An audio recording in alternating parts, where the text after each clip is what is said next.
Bless you. Thank you. Okay, we're now recording. All right, thank you. Good evening, everybody.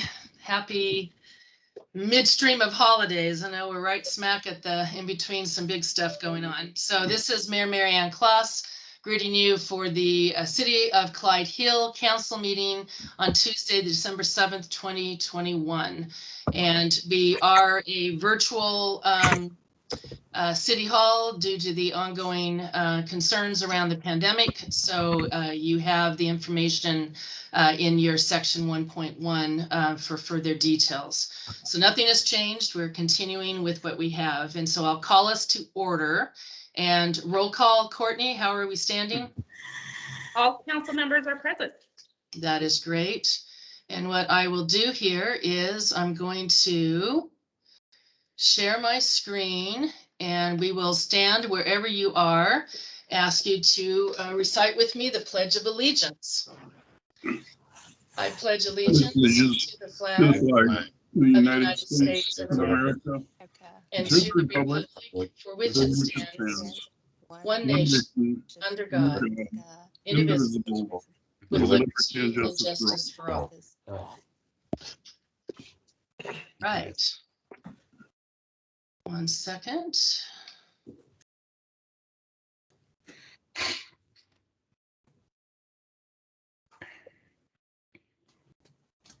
That brings us back here. Okay, and I'm going to guess, Dean, that you'll have the agenda popped up there. I think that tended to help keep us all on board. Very good. Including myself. Here we go. All right, thank you. So that takes care. And for we have a good showing. I appreciate that. And what helps best in this environment is if you, at the opportune times, of course, have a comment. Then under the participant, the little people, usually at the top of your headers up there. No, I'm lying. At the person smiling at you with the hand in the face, if you are clicking in that area, you'll have an option to raise your hand.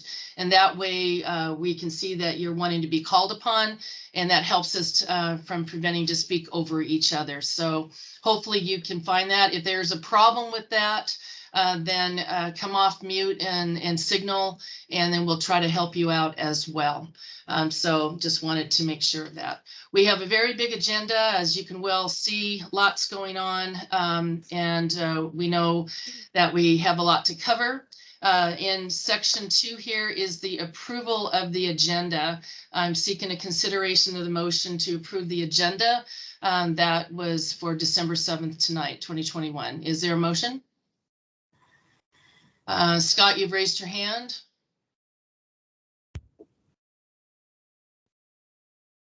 Is that to make the motion, Scott, or were you speaking? Sorry, I'm going to offer an amendment to the agenda, but if you want to wait for a motion first, it's fine. Okay, thank you. So it's a motion is on the table. Do I have a second? I second. Bruce Jones. Thank you, Bruce. Now we have discussion. Scott? Right, so I wanted to offer 3 notes on the agenda. One, in the consent agenda, it looks like you're asking us to consent to, I guess to not nominate, what's the right word? To confirm both a civil service and a planning commission candidate. And I don't think that we've, that's in the consent agenda, right? Yes. I don't think that those positions have been posted to the public, and I'm aware that we have 2 excellent candidates, well-qualified candidates that submitted applications for the planning commission. And so I'd just like to ask that those 2 nominations be pulled out of the consent agenda and considered on their own. Okay. So that's part of it. The second one is that I think we should have some recognition on the agenda in the meeting tonight of the election of Steve Kim and Dean Hakimovich. Yeah. Since that election was concluded last month and we didn't have anything on the November agenda. So it seems like it would be appropriate and nice if we just recognize their respective elections. And then lastly, I submitted a resolution for consideration last Friday. And as council knows, Dean Rolla has said, no, you can't have that on the agenda tonight because it has to be reviewed by legal. And I guess there were some other reasons. And the thing that I wanted to say about that is we were given the agenda last Thursday. You personally handed it to me, Mayor, and asked for feedback by the next day. And I gave feedback the next day and I submitted the resolution. And frankly, the resolution that I've submitted is designed to rectify what's currently an illegal solicitation by the city for complaints from citizens about code violations of Title 17. And this is something that I asked about back on November 22nd. Didn't get an answer until Tuesday of last week. And it turns out that this so-called policy that's referenced on the website doesn't exist and has not existed since 1999 when Title 17 was last updated. So I think it's a timely resolution, and I think I made a pretty reasonable and certainly quick submission of it, and so I'd like to have that be added to the agenda in the section that covers motions for consideration, so section 10. So those are the three amendments that I wanted to offer to the agenda. Before we can pursue anything further in terms of the request for your resolution, we will need to go into executive session first and have that resolved, and then we can come back out and take it from there. Why is that? Because the discussion that we need to have is in order to have some legal consultation on potential litigation related to your resolution. Okay. Okay, so Tell you if, what, I don't want to have an executive session tonight. We've got a long agenda as it is. So why don't we just table that for January? And I'll make the request now since there was a complaint that I hadn't given enough time for legal review, et cetera. Can we just will you agree to put it on the January agenda? okay, we can have discussions in between now and then so that you can have an appreciation for the issue. I know that there's stuff. Dean? Yeah, I think that discussion of the process, there should be a fair amount of ability to discuss Title 17 tonight on the existing agenda. Or if you wanted to make a motion to amend the agenda to add some discussion time in the discussion period on that enforcement that you're talking about, Scott, that would seem As a 5.4. Yeah. Well, but I wrote a specific resolution that I want to bring before the council. Okay. So if you're saying that would require an executive session, then let me just withdraw that as part of my amendment. Okay, and I'd still like to see us. I am going to ask for that to be on the January council meeting, and if we need to have an executive session as part of that, that's fine. Okay. We don't do that tonight, but I still would like to see the agenda amended so that we can recognize the election of Steve. Yeah. It was, it'd be part of the administrative report, but you're right. We have that. Very good. Okay, so we have those. And then excuse me, and then the consent agenda. Having that pulled out. Service. I don't know how you confirm people to a commission. We'll talk about it then as you ask for it to be pulled out. You bet. Okay, thank you. Okay, great. So that's Scott's discussion. I wasn't sure, Kim, if you had a discussion point for the agenda. I know there's some email. Want to make sure you had your moment. No, I think that I saw on the agenda a number of hearings on. You're a little low. Because my headset's way There above my you head. go. Try again. Sorry, apologize for that. So I'm not double muted, which is good. So no, I saw a number of items on the agenda that solicited public comment. So I will I'm okay. serving, with the agenda. Thank you.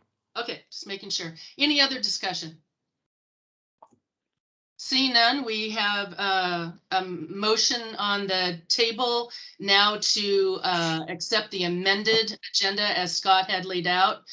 Is there a second? Second. Bruce Jones, second again. Very good. Any further discussion? All those in favor say aye. Aye. Aye. Any opposed? Okay. Aye. Okay, opposed is, Dodds. thank you.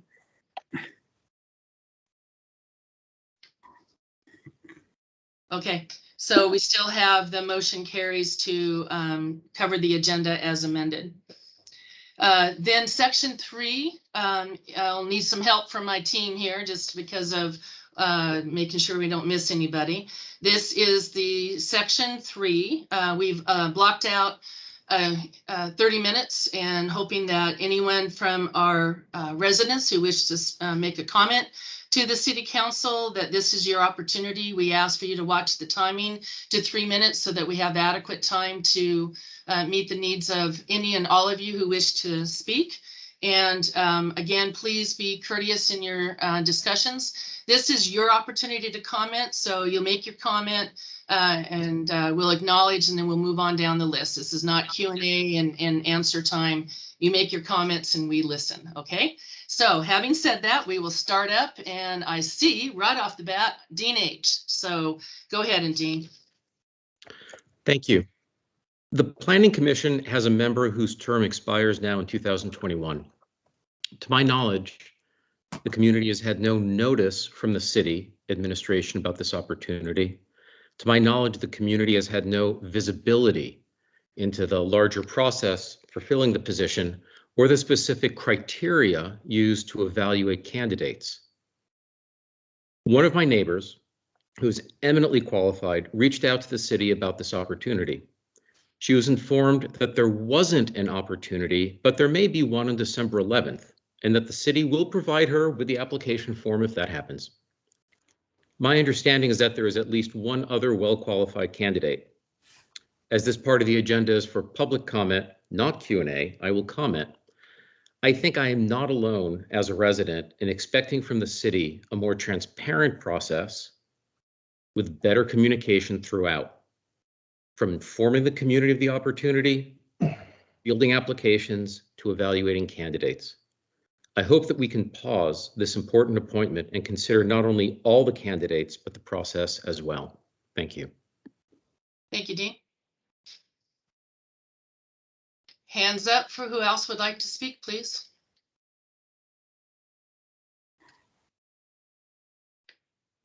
Again, it's the person on the top of your screen, the smiley face with the hand. That's where you raise the hand is, or come off mute.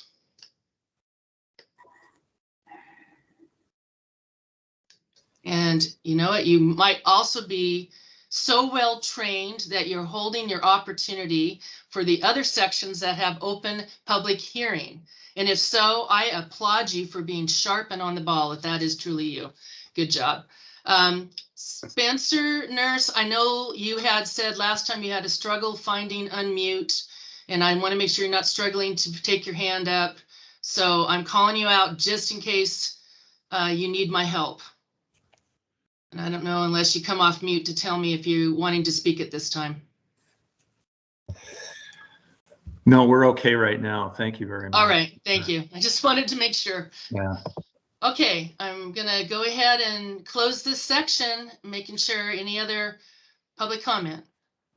All right, let's move it along. Thank you all. We now have a presentation, very important one. This presentation is by our Washington State Auditor's Office, and I know I saw June and I saw Wendy, and I think Clay, I saw you there, you are.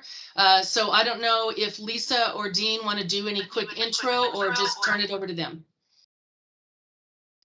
I'm happy to do a quick Thank you, Lisa. introduction. This is Lisa, I'm the finance manager, and I've been working very closely with June and to some extent Clay and Wendy as well on our 2020 audit. And I'm very excited and proud to announce that we've got through that process and has come out really positive. And our experience with the state auditor's office was one that was totally flawless and easy to navigate, and they were very flexible and easy to work with. And so I really just wanted to give my thanks to them for doing that. I know in this unusual remote environment, it's a little bit different doing audits now than it was historically. And so thank you guys very much for that. I appreciate it. And I'll let you get on with your presentation. Great. Thank you so much. I hope everyone can hear me okay. Yep. Great. So I am, as Lisa mentioned, Wendy Choi, Program Manager. We are with the Office of the Washington State Auditor, specifically Team North King County. Thank you for having us here this evening. We just wanted to take this opportunity to share the results of the City of Clyde Hill audit. June Lee, Audit Lead, Clay Trzynski, Assistant Audit Manager. So before I hand it over to June, I just want to kind of go over why do our audits matter? Why do the results matter? So we are the official auditor of public accounts for state and local governments. And so as a result, we are required by state law to come and audit the City of Clyde Hill. And we hope that our audits do provide an increased trust in government, not only for council and for management at the city, but as well as for the community. We hope that as the independent auditor on record, that we have that level of transparency in the examination that we provide, and any recommendations that the city would find value in those recommendations and would help improve your effectiveness and efficiency at the city. So at this time, I'd actually like to hand it over to June to go over the audit scope and the results. Okay, thank you, Wendy. So similar to last year, we also did the both the accountability audit and the financial statement audit. So in the upcoming slides, we have captured the essence of the audit results and the areas in the audit. So if you like to look at the full draft reports, go to the agenda packet for the accountability audit details, go to pages 16 to 22. And then for financial statement audit report, it is in pages 23 to 33. So in summary, under the accountability audit, we select some areas and we determine that the city operations comply with applicable state laws, regulations, and its own policies. And the city also provided adequate internal controls over the safeguarding of public resources. And the following are the 3 focus areas that we tested during the current audit. In procurement, we looked at a few professional service contracts and determined whether the related payments were made in accordance with those contracts. In the IT control area, we reviewed the patch management and update, and then try to determine if the city had adequate controls over the 2 major software applications that it uses. And then finally, in the general disbursement area, we tested some CARES Act expenditures and determined whether the federal dollars were spent as intended. And then under the financial statement audit results, we conducted the audit in accordance with the government auditing standards, GAS, and then issue the unmodified opinion in accordance with the regulatory basis of accounting, which is prescribed by the state auditor's office.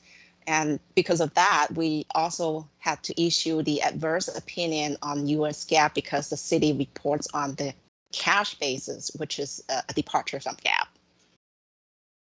We also issue the report in internal control and compliance over financial reporting. In that, we did not identify any significant deficiencies in internal controls. And then we also did not identify any deficiencies that we consider to be material weaknesses.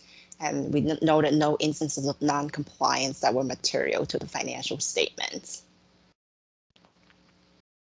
And we have some required communications to the city council and management according to auditing standards, so that we have to report that there are no uncorrected misstatements noted, and then there are no material misstatements in the financial statements corrected by management.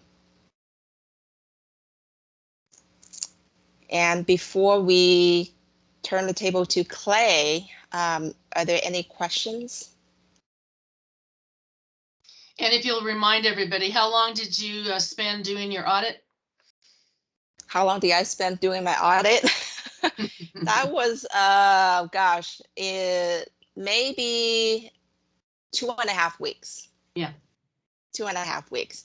And then I also like to add that we did not report any findings or management alert items, but we provided a few audit recommendations to city management so that we can follow up on how the city will be considering those recommendations in the next audit, which is great. You know, it's a clean audit by all means. We like that. Thank you. Right. Okay, Clay, turn the table to you. To talk about next steps, the next step is the report publication process. And we publish our audit reports on our website. And then we have a link here provided if you want to have advanced notification for when the audit reports will be published. And then the minute the audit reports are published, you'll receive audit surveys. So we ask that you provide us any feedback that you may have for us on our audit process or interactions with our auditors. Anything that we don't know, we just don't know. So we ask for any feedback that you have so we can improve and constantly improve our process. And then just to go over a couple other services that our office provides that's incorporated in our billing rate. The first is the LGS team, so our local government support team. And what our local government support team does is it provides a lot of trainings for the BARS manual, online filing, and client help desk. So if there's any technical accounting questions or anything like that, we have a team within our agency that handles that. And then below that, we have the Center for Government Innovation. And what the center does is really focuses on how can we partner with governments to help increase efficiency in government. So it works on process improvements. We do things like cybersecurity audits. We also offer some tools and best practice libraries resources. So if you're revamping any financial policies or anything, it's a great place, a great resource to go look at. And then we also have the financial intelligence tool, or what we call FIT. And that's a pretty cool tool. It integrates all of the data that's reported to the state, and we're able to use that data and kind of do some analytical comparison. So you can kind of compare yourself to your peer cities, the cities that are like size and whatnot from a financial perspective. So it's kind of a cool resource there that's on our website. And then just a couple closing remarks. Audit costs are in alignment with our stated estimates. And then we have our next scheduled audit, again, for the accountability, the annual accountability audit and the annual financial statement audit scheduled for September of 2022. And we've included a cost estimate for that engagement, or for those two engagements, in the packet that you've received tonight. And at this point, I'm going to give it back to June to just go over some audit highlights that we had. All right, last but not least, so I concur with what Lisa said earlier, that it has been a pretty smooth audit. So, but we really like to thank the city staff and especially Lisa and Dean that, you know, without their prompt attention to our audit requests, we would not have had such a smooth audit. So thank you very much. So before we conclude the exit conference, are there any more questions? Council members, any questions?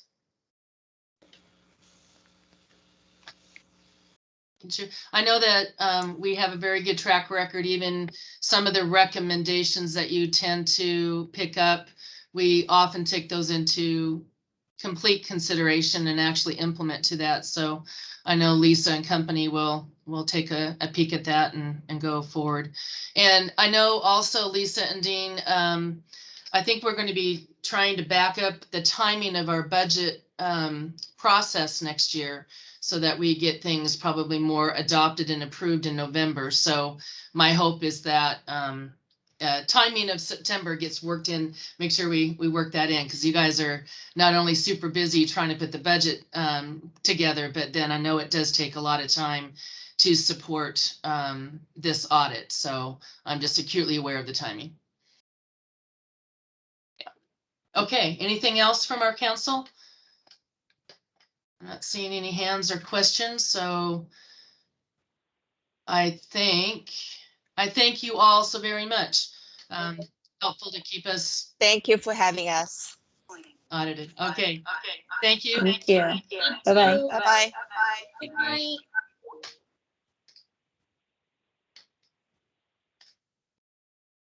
Okay, very good. Making sure we get the echo gone. That's always helpful.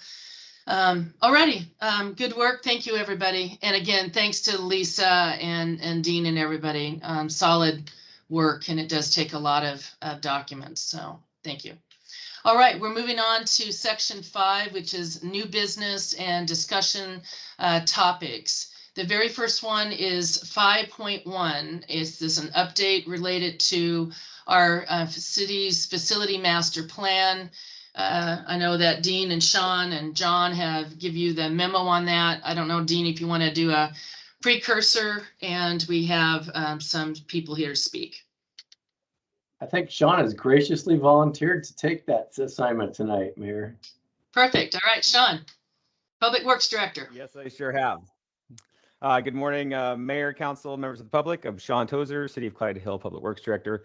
So just a quick overview, and then I can't see on the list, but I imagine Sarah Ellie is here. But Yes. Just as a quick intro, again, I'm kind of coming in new to this, as this has already been underway, but it sounds like there's some history of desired improvements at City Hall functionally, and then also highlighted really by the pandemic and how that has changed the way that staff function and council functions. So it sounds like over a bit of time, there's been a capital facilities group that has met and had discussions over maybe multiple years, and then also there's been some council staff discussions.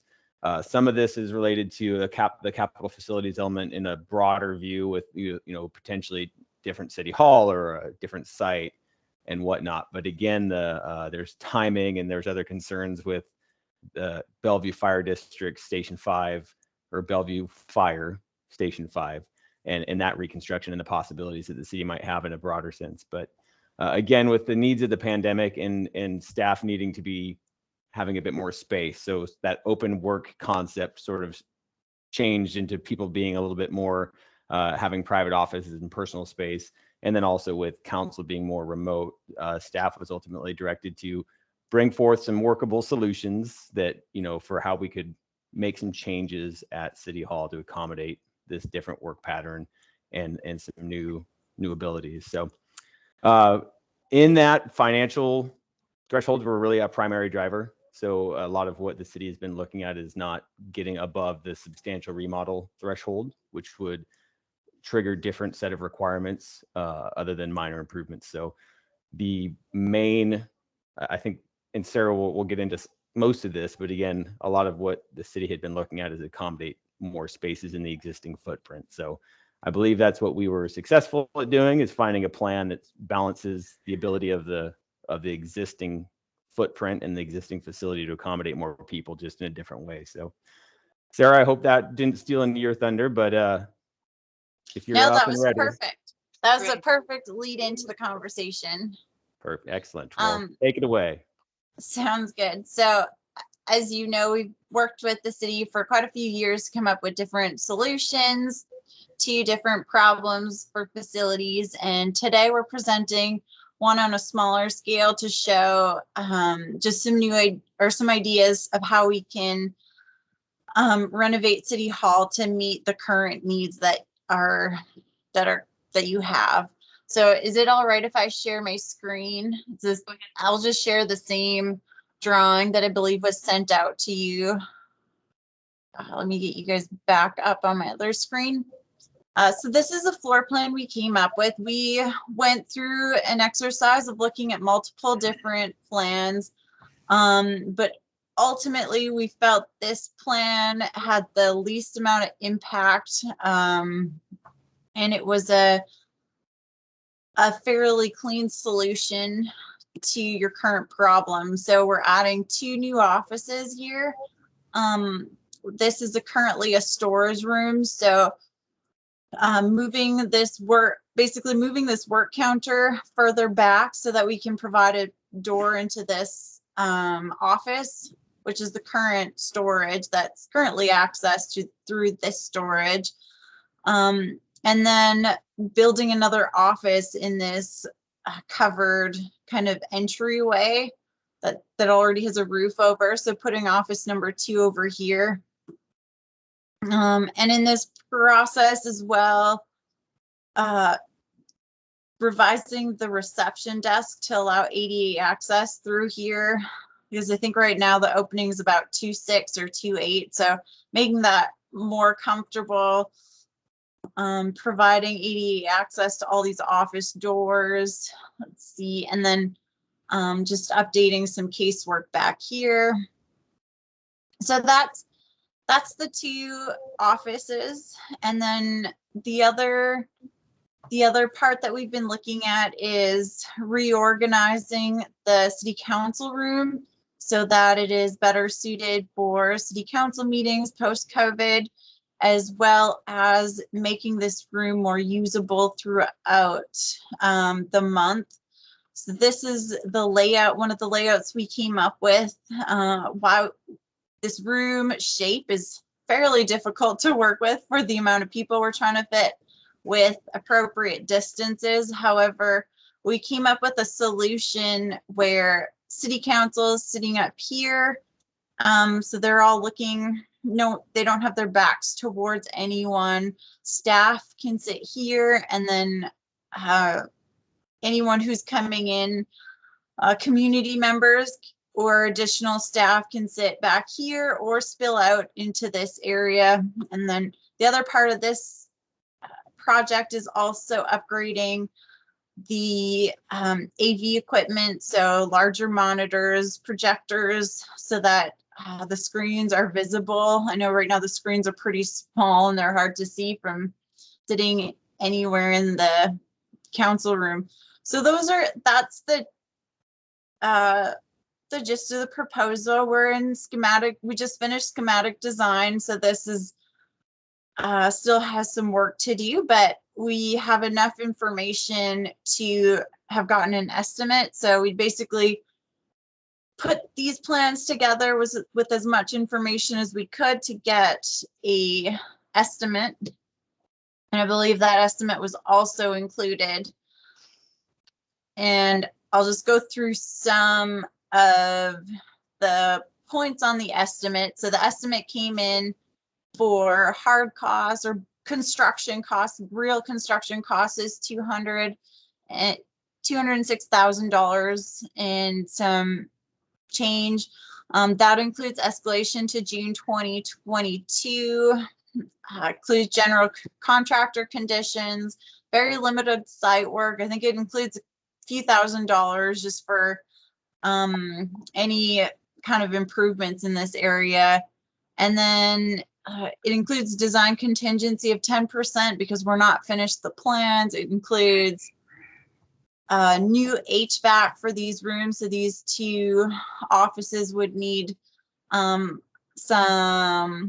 mechanical system need to be connected to the mechanical system. But that estimate does not include soft costs. So that's things like that doesn't include tax equipment, except for the AV equipment that we talked about. But for instance, it wouldn't include desks unless it's the built-in furniture. So filing cabinets and moving costs and that kind of stuff is not included in the estimate. And this estimate, it's hard to estimate projects right now, as everyone probably knows. The market's a little bit crazy. But that was their best estimate on what we've put together. Very good. So I guess what we're looking for, again, for everybody, we needed to create an office. Does that give us our council chambers back, or does that remain as an office? Yes. Yeah, the council, the conference, my current office in the Yeah. council meeting room, that would be returned to Okay, people. very good. So that is why we're getting that other offices built out, and then on the dais there inside the chambers, we're really hoping, I mean, some of our peer municipalities out there have been able to go to a hybrid sort of meeting structure where they have felt safe inside their chambers, but yet still offered up for a virtual for the community. Because as you can very well see, even with the little bit, and we probably need to space those chairs out a little bit, if you will, in the back and in the foyer, that doesn't really, like, for if everybody showed up tonight, we wouldn't have enough space to put everybody. So but it does enable at least the council to be able to get together. And I think we're just really aching to want to be able to conduct our business face to face versus virtual. So council members, any initial reaction to this? I know that this has been discussed and we've asked for, you know, this level of detail to be able to have your reaction. So very good. Looks like Scott is first. Yeah, I just have a question. I understand the stuff about the offices because that's something we've talked about for a long time. What is the rationale for redoing the council chamber in the way that you configured it? And the reason I'm asking the question is both expense-wise, why it's necessary, but also it looks to me like there'll be a lot less space for the public to be able to come and attend meetings in this configuration.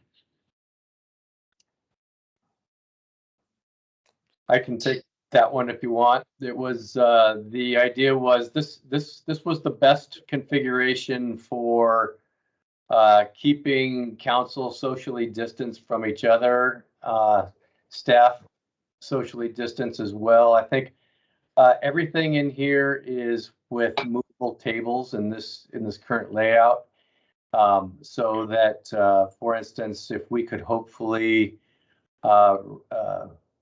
continue with staff in the hybrid state of being remote for these meetings and still reporting, not the entire staff, but at least some of them. Maybe the back two tables or something could be freed up and there might be some more space, but just trying to keep the 6 or so feet between everyone in this odd, you know, long rectangular kind of narrow space. It's not an easy task, but that's where that was coming from.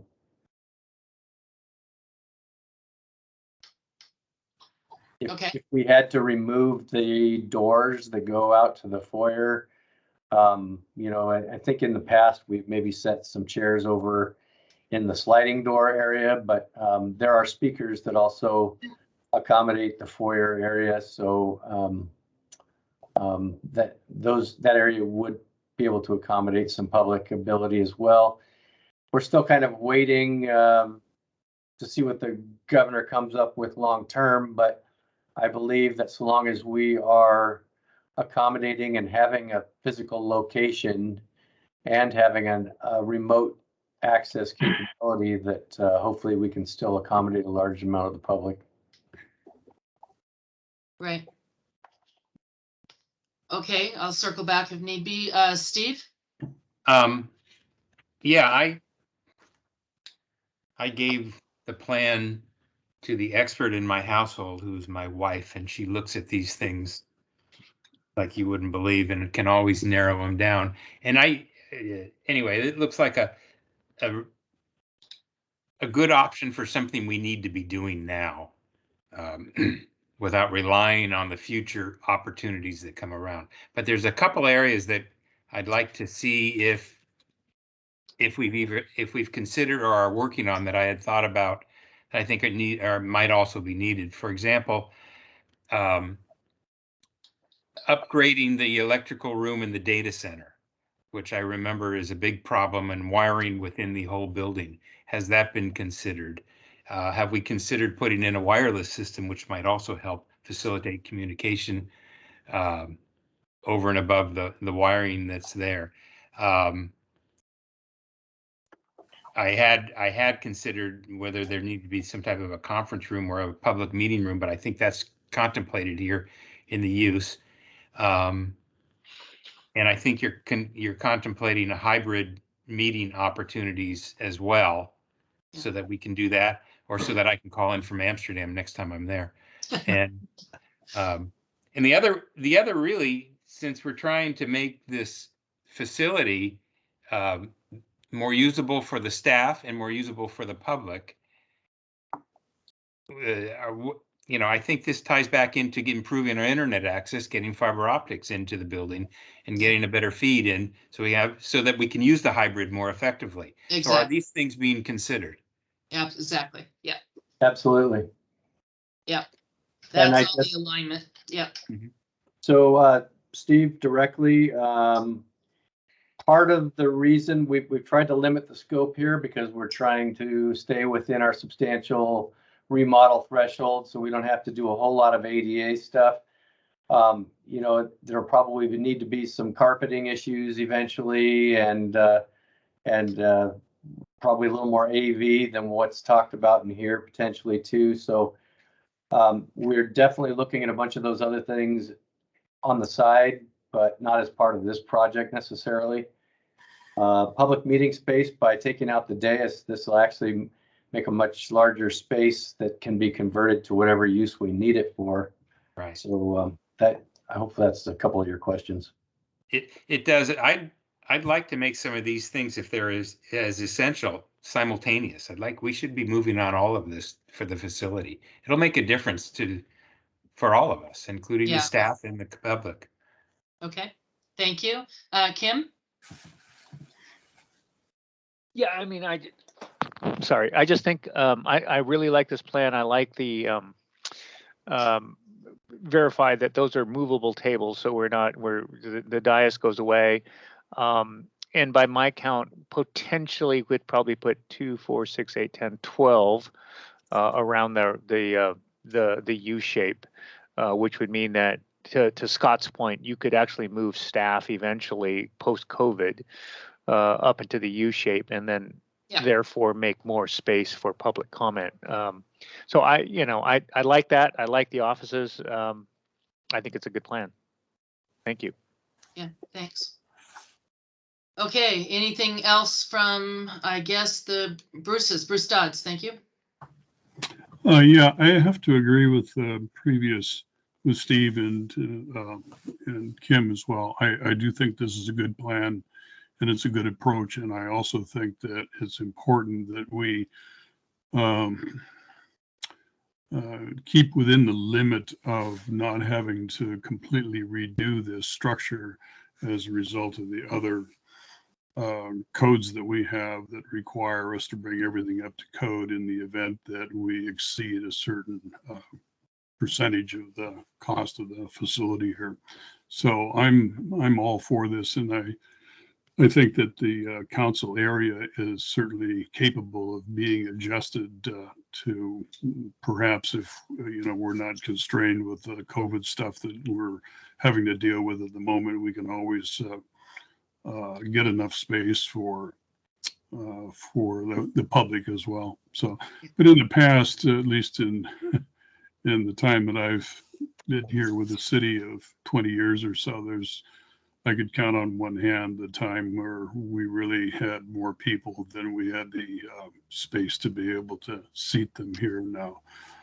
Whether that continues in the future or not is an open question, but I think this plan will do the trick for us for the foreseeable decade. That's great. Okay, thank you. Yeah, I'll just add to, really not too much to what Bruce said. I agree. I like the design. It seems to be pretty well thought out with a lot of constraints, and the fact that it doesn't require us to have to force us to do certain things really is important, and it seems to be a reasonable budget item. So I'm all for it as well. Okay. Thank you. I guess then back to Sean, do you have what you need and can take it to the next step?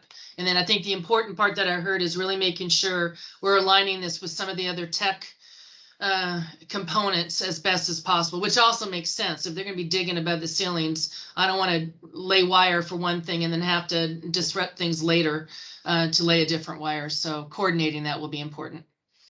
Yeah, absolutely. No, I think I think all this makes sense. I believe the way at least the memo was written, it provides some of those upper level bumpers of, somewhere around 300,000, I think is where that number was in the agenda bill or in that staff memo. But it sounds like council's amenable to the plan that's going on right now. I do, as Dean had mentioned, I know that there is some plans to bring in that fiber line and that drop.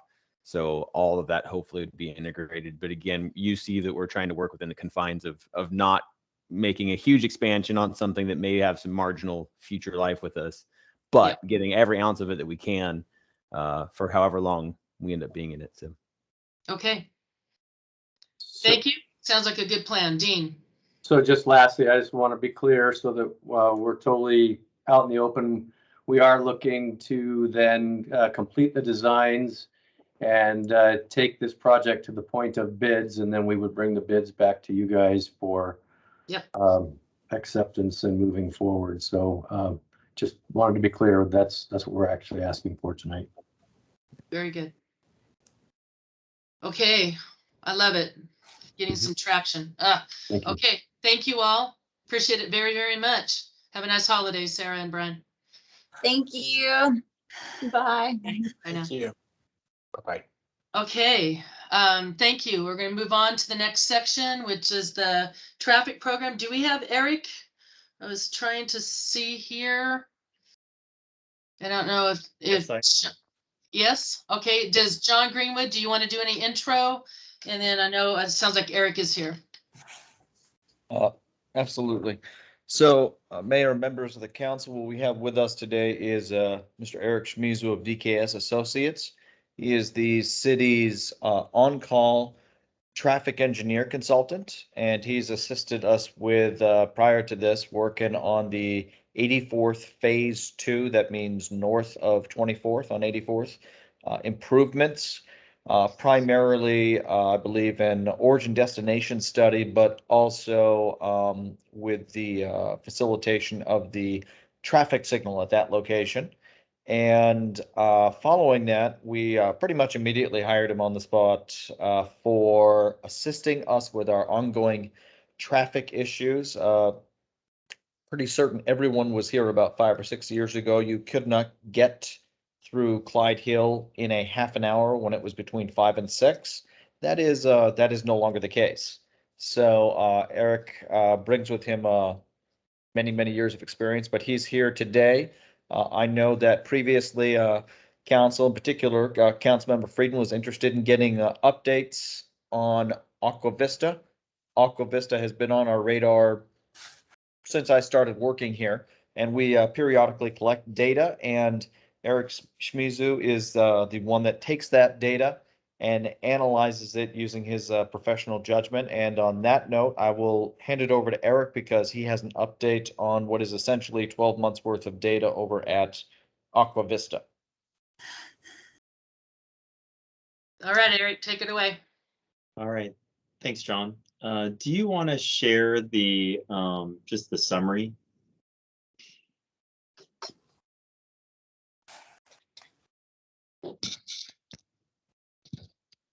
And then I also want to preface that John is too kind on the words. I didn't widen the 520 bridge or do all of those things. I didn't free up all of the traffic that wasn't flowing through here because they really widened that out. That was a big congestion kind of factor. I think I did not create the reduction in like tremendous traffic because of COVID. So, I mean, there's a lot of things that I don't have control of, but yes, I did help out some of the traffic calming and some of those elements that definitely helped to push some of that traffic over to Bellevue Way. So really, we took a look at the data that he had sent, and this was specifically on Northeast 30th Street. And what we were really doing was just taking a look at the available data, which was kind of from from last December through this year, and just took a look and to see what was the speed like. And really, we saw a decrease of about 3 to 5 miles per hour from the historic speeds that have been in the area since I've been collecting them. And those speeds go back to, you know, I think it's like about 4 or 5 years ago. And really, I just shared some of the highlights there. They're also, speed was one thing, and then also the traffic data, the amount of counts of traffic in there. And so I saw both a reduction in speed and slightly lower volume based on, you know, the available data. There were some outlier speeds that were recorded, and those were on one particular day. And I think what I've, kind of referred to sometimes when we do this analysis, there are outliers. There are times when school's getting back in, you got some new drivers, they're trying to test out, they like to see how fast they go, which is one of the reasons why we didn't make the speed signs just report out what speed you're going, because sometimes that encourages people to actually check how fast they're going. So it just says slow down, or do other things. But that really was one of the factors. And then I think following this up, there was some questions on Aqua Vista as well.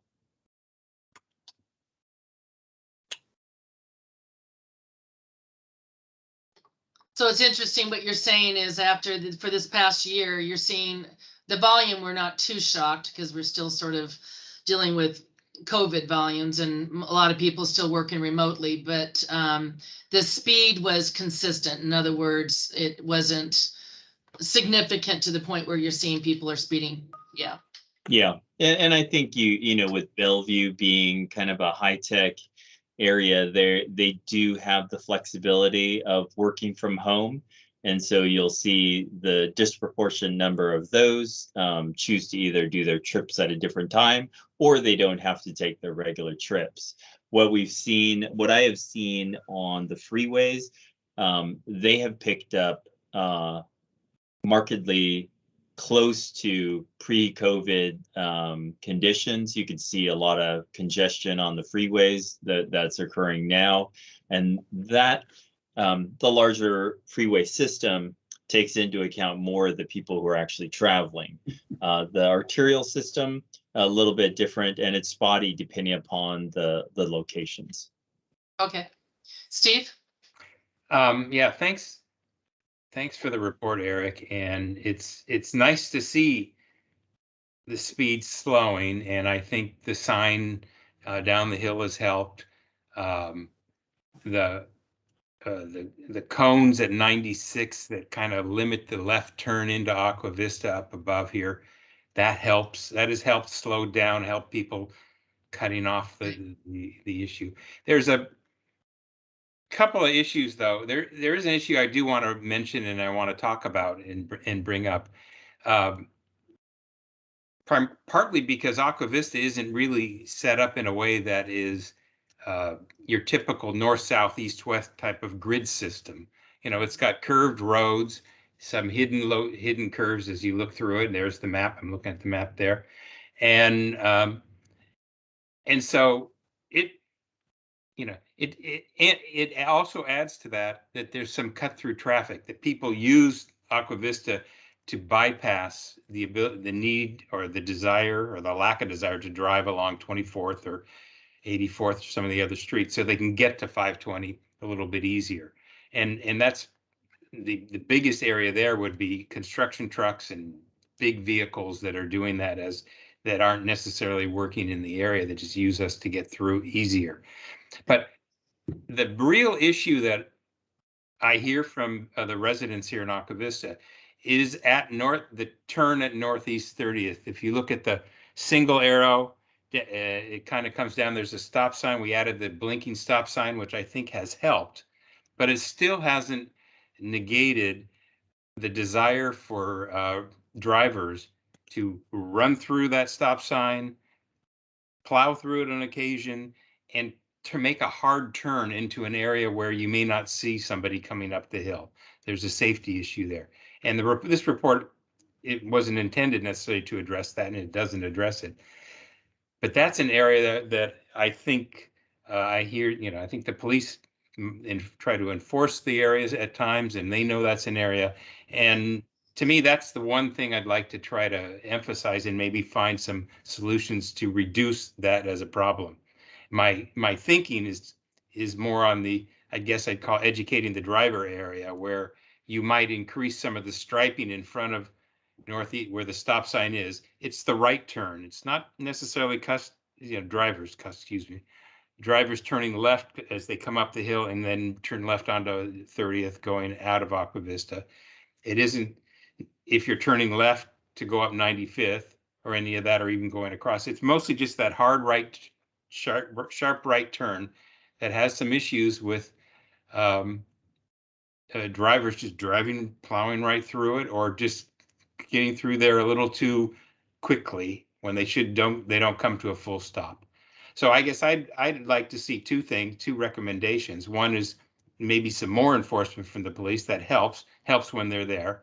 It's not that I'm complaining about the enforcement they do now. And the second is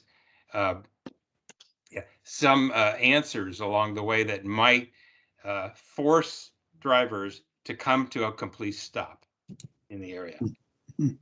So Eric, is that something you want to go back and do some thinking on, or do you have some quick thoughts in the top of your head? Sure, I have some quick thoughts. One of the things, it's kind of hard because, you get, you have data like this, and the data that I'm seeing, based on the actual speeds that were collected, and they don't really help me in terms of the issues you're having with the stop bar, but the speeds at least are staying moderate. And so Yes. that, to me, that tells a couple different things. One, if there is a particular issue, oftentimes when I'm out there as a pedestrian, the speed of the vehicles, it oftentimes it feels a lot less safe because you're so close to some of these cars. And, I'd say anything over 20 miles an hour feels fast. Yeah. When you're a pedestrian. So, and then you have to think about the relative speed and the observer and how they're feeling. And so sometimes it just, again, it's gets mixed up in that. And so I don't have information on the stop bar, that they're not coming to a complete stop. We took a look at some data from the police to see what they had actually seen and observed, and there wasn't many tickets that I remember hearing about.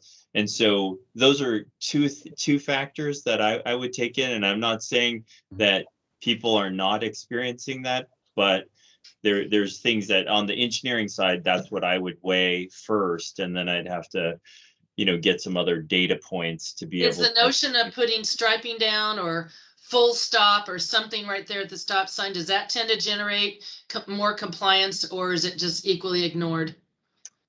I would say if the people are doing it repetitively, they're likely people just outside or within this overall neighborhood. Yeah. But it's kind of hard. It's hard to say because when you say cut through, in the traffic engineering perspective, it's not within the neighborhood, and they are actually coming from outside of the greater Clyde Hill area and then cutting through your particular area. And so there's this.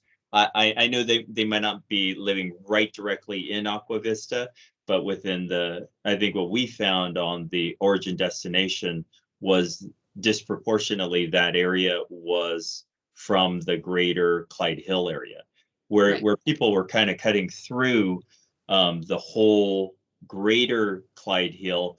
They were utilizing the north-south routes to get over to 84th. And what we kind of systematically did, we had 3 tiers And we said, you know, the first tier is light stuff, things that could be taken out if it's, you know, not working. The second tier was to slow down speeds. Third tier was a little bit extreme, and then would cause, I would say extreme because it would cause the local residents to not be able to turn right or turn left, or restricted movements. And we were trying to stay away from that because we didn't want to go there, because then it would impact you, the people living there, just as well as everybody else. And we felt that was too extreme. And Right. so, you know, that's why we went through on 92nd. We made people drive through the roundabout. That lengthened their trip. That really helped. We worked with the state and reduced the speed of the ramp meter, and that also helped. And then we did the combination of the speed limits, which slowed the arterial speed. And then amazingly, we got the John and I kind of worked on fooling the algorithm. And what we found was it was about, if we could increase the delay by about 3 minutes, then it made Bellevue way more attractive. And that's what ultimately. And that's what helped. worked. Yes. So what I would say, Chief, I know that you're on, so you still have this as an identified area for the police to be looking for speed as well as incomplete stop at that stop sign. Is that correct? Yes, that is correct. Okay. And I just went over it the other day with the lieutenant too, so to pass it on again. Okay, and so Eric, continue to think, and I know the other thing too, because I know we have a lot of our residents on the call, on the line here, is that if I remember right, because again, you hold a job that I think I probably would have loved to have gone into if I started my career over, but it's so fascinating to me. But if you taught me well enough, the notion of speed bumps is really not a really good motion, and we considered it as the task force and threw it out pretty fast, because people tend to come to a real strong, you know, slowdown, if not stop. And then as they get up over the speed bump and at the height of it, then they start speeding even more to jettison off of it. And it creates noise before, during, and after, and it really doesn't do a heck of a lot to slow things down. So I just wanted to make sure my recollection was correct about speed bumps. Well, that's one of the things. I think they are used in some cases, but oftentimes the noise from having a lowered vehicle scraping at night is worse, because then you're at night and you get awakened because somebody scraped their car or somebody's bumping, you know, and they weren't aware of it. So the noise side, I would say, is definitely a detriment to more of the general area than what I'm seeing on this. So yeah, we did discuss that, and those are definitely tools in the toolkit. I would think there are some other tools that I would consider before that. Channelization is one of them.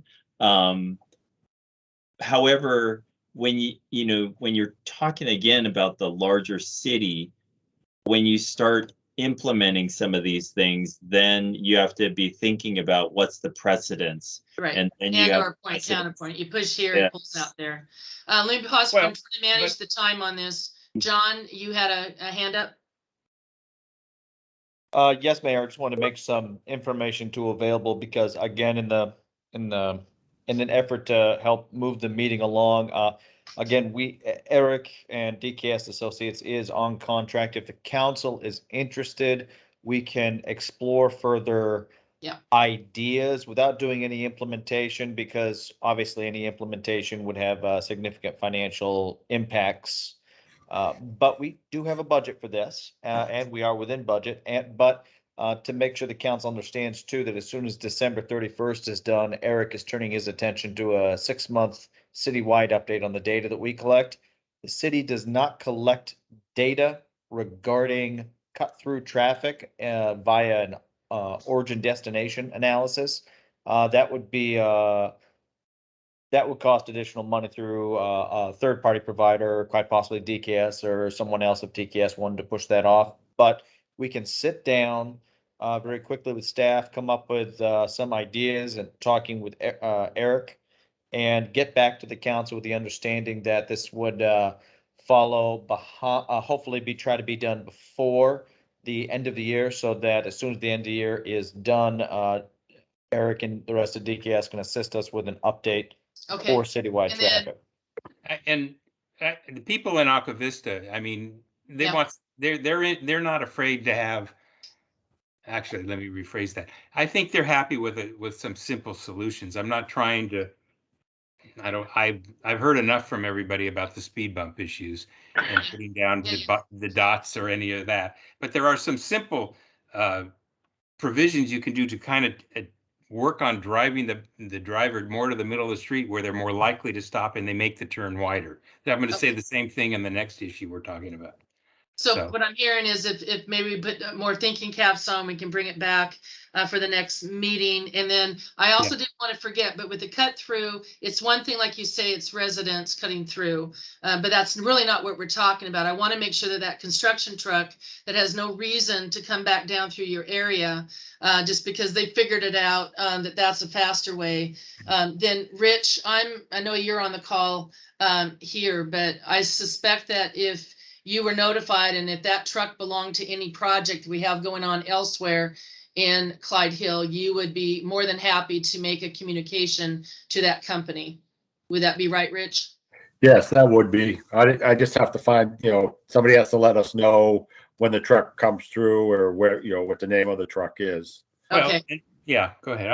Rich, we can talk about it offline. All right, so we got these ideas. I know, Pam, I'm acknowledging you. It's not open comment here, but I think Steve's representing well. And it sounds like we can get a few more ideas and be able to come back and see if any of them are something we'd like to implement. Mm-hmm. All right. So anything else? I want to move the agenda along. Eric, we thank you for your time and expertise as always. Thank you, and happy holidays. It looks like we'll get a little more nitty-gritty as it comes through. Thank you. All right, thank you. All righty. Thank you. Eric. 5.3 is the discussion for the city attorney services, and what you see in the packet is from our city attorney who is present here, Greg Rupstello, and acknowledging that Ogden, Murray, and Wallace will not be putting in for the bid for our legal contracted services. This would end a multi-decade relationship that Clyde Hill has had with that firm, and I, for one, am sad about that, but I'm very appreciative of Greg and many others in the firm who really have helped to contribute towards our legal needs of our city. And so I just wanted to acknowledge that as well. I know, Dean, that you and John and others have put out for the RFQ to our out there. We actually reissued an RFQ because, to be honest, a lot of people knew that Ogden, Murray, Wallace was our legal firm forever, and I think they felt it was a matter of just kind of going through the motion and didn't really put forth, maybe didn't even put in for bid or even put forth much energy in the bid. But when we went back out, we wanted to alert them that Ogden, Murray, Wallace would not be bidding, and then we're hoping that will generate a broader response. So I don't know if I stole your thunder, Dean or John, on this. Does that sound like enough preamble? And what I know, Scott, you have raised your hand to say that you'd like to be part of the task force that will be reviewing the legal contracts that come in and be part of the interview. And we had said that we'd be willing to take up to 2. We don't want to have to go into open public meeting notification and act. We need the flexibility to schedule meetings and such. So if there is a second council member that would like to join in that effort, either speak now or let me and Dean know. So I'll say that. Let me go first with Steve. Well, actually, the reason my hand was up was because there was a second traffic issue in Aqua Vista, or an issue that was on the agenda that you overlooked as you went on. So it's okay. If you want to complete this, we can go back to that. Okay. All right. Thank you for calling me out. I apologize for that. Okay. That's okay. Okay. Mayor, I was going to say, you might also want to offer the opportunity to Mr. Hakumovich, since he'll be on the council within 3 weeks or so, if nobody Yes. else volunteers. I do think we should have two. Yes, that's true. We may, I don't know, we might try to be industrious to start something in December because we really do not want to be long without having a named replacement. So certainly, if anybody here now is desiring for it, I'm just being clear. Obviously, we can't have Roustad's, but okay, so if you're still, and we don't have to, Scott can certainly represent. Sure. He'll do a fine job, as you well know.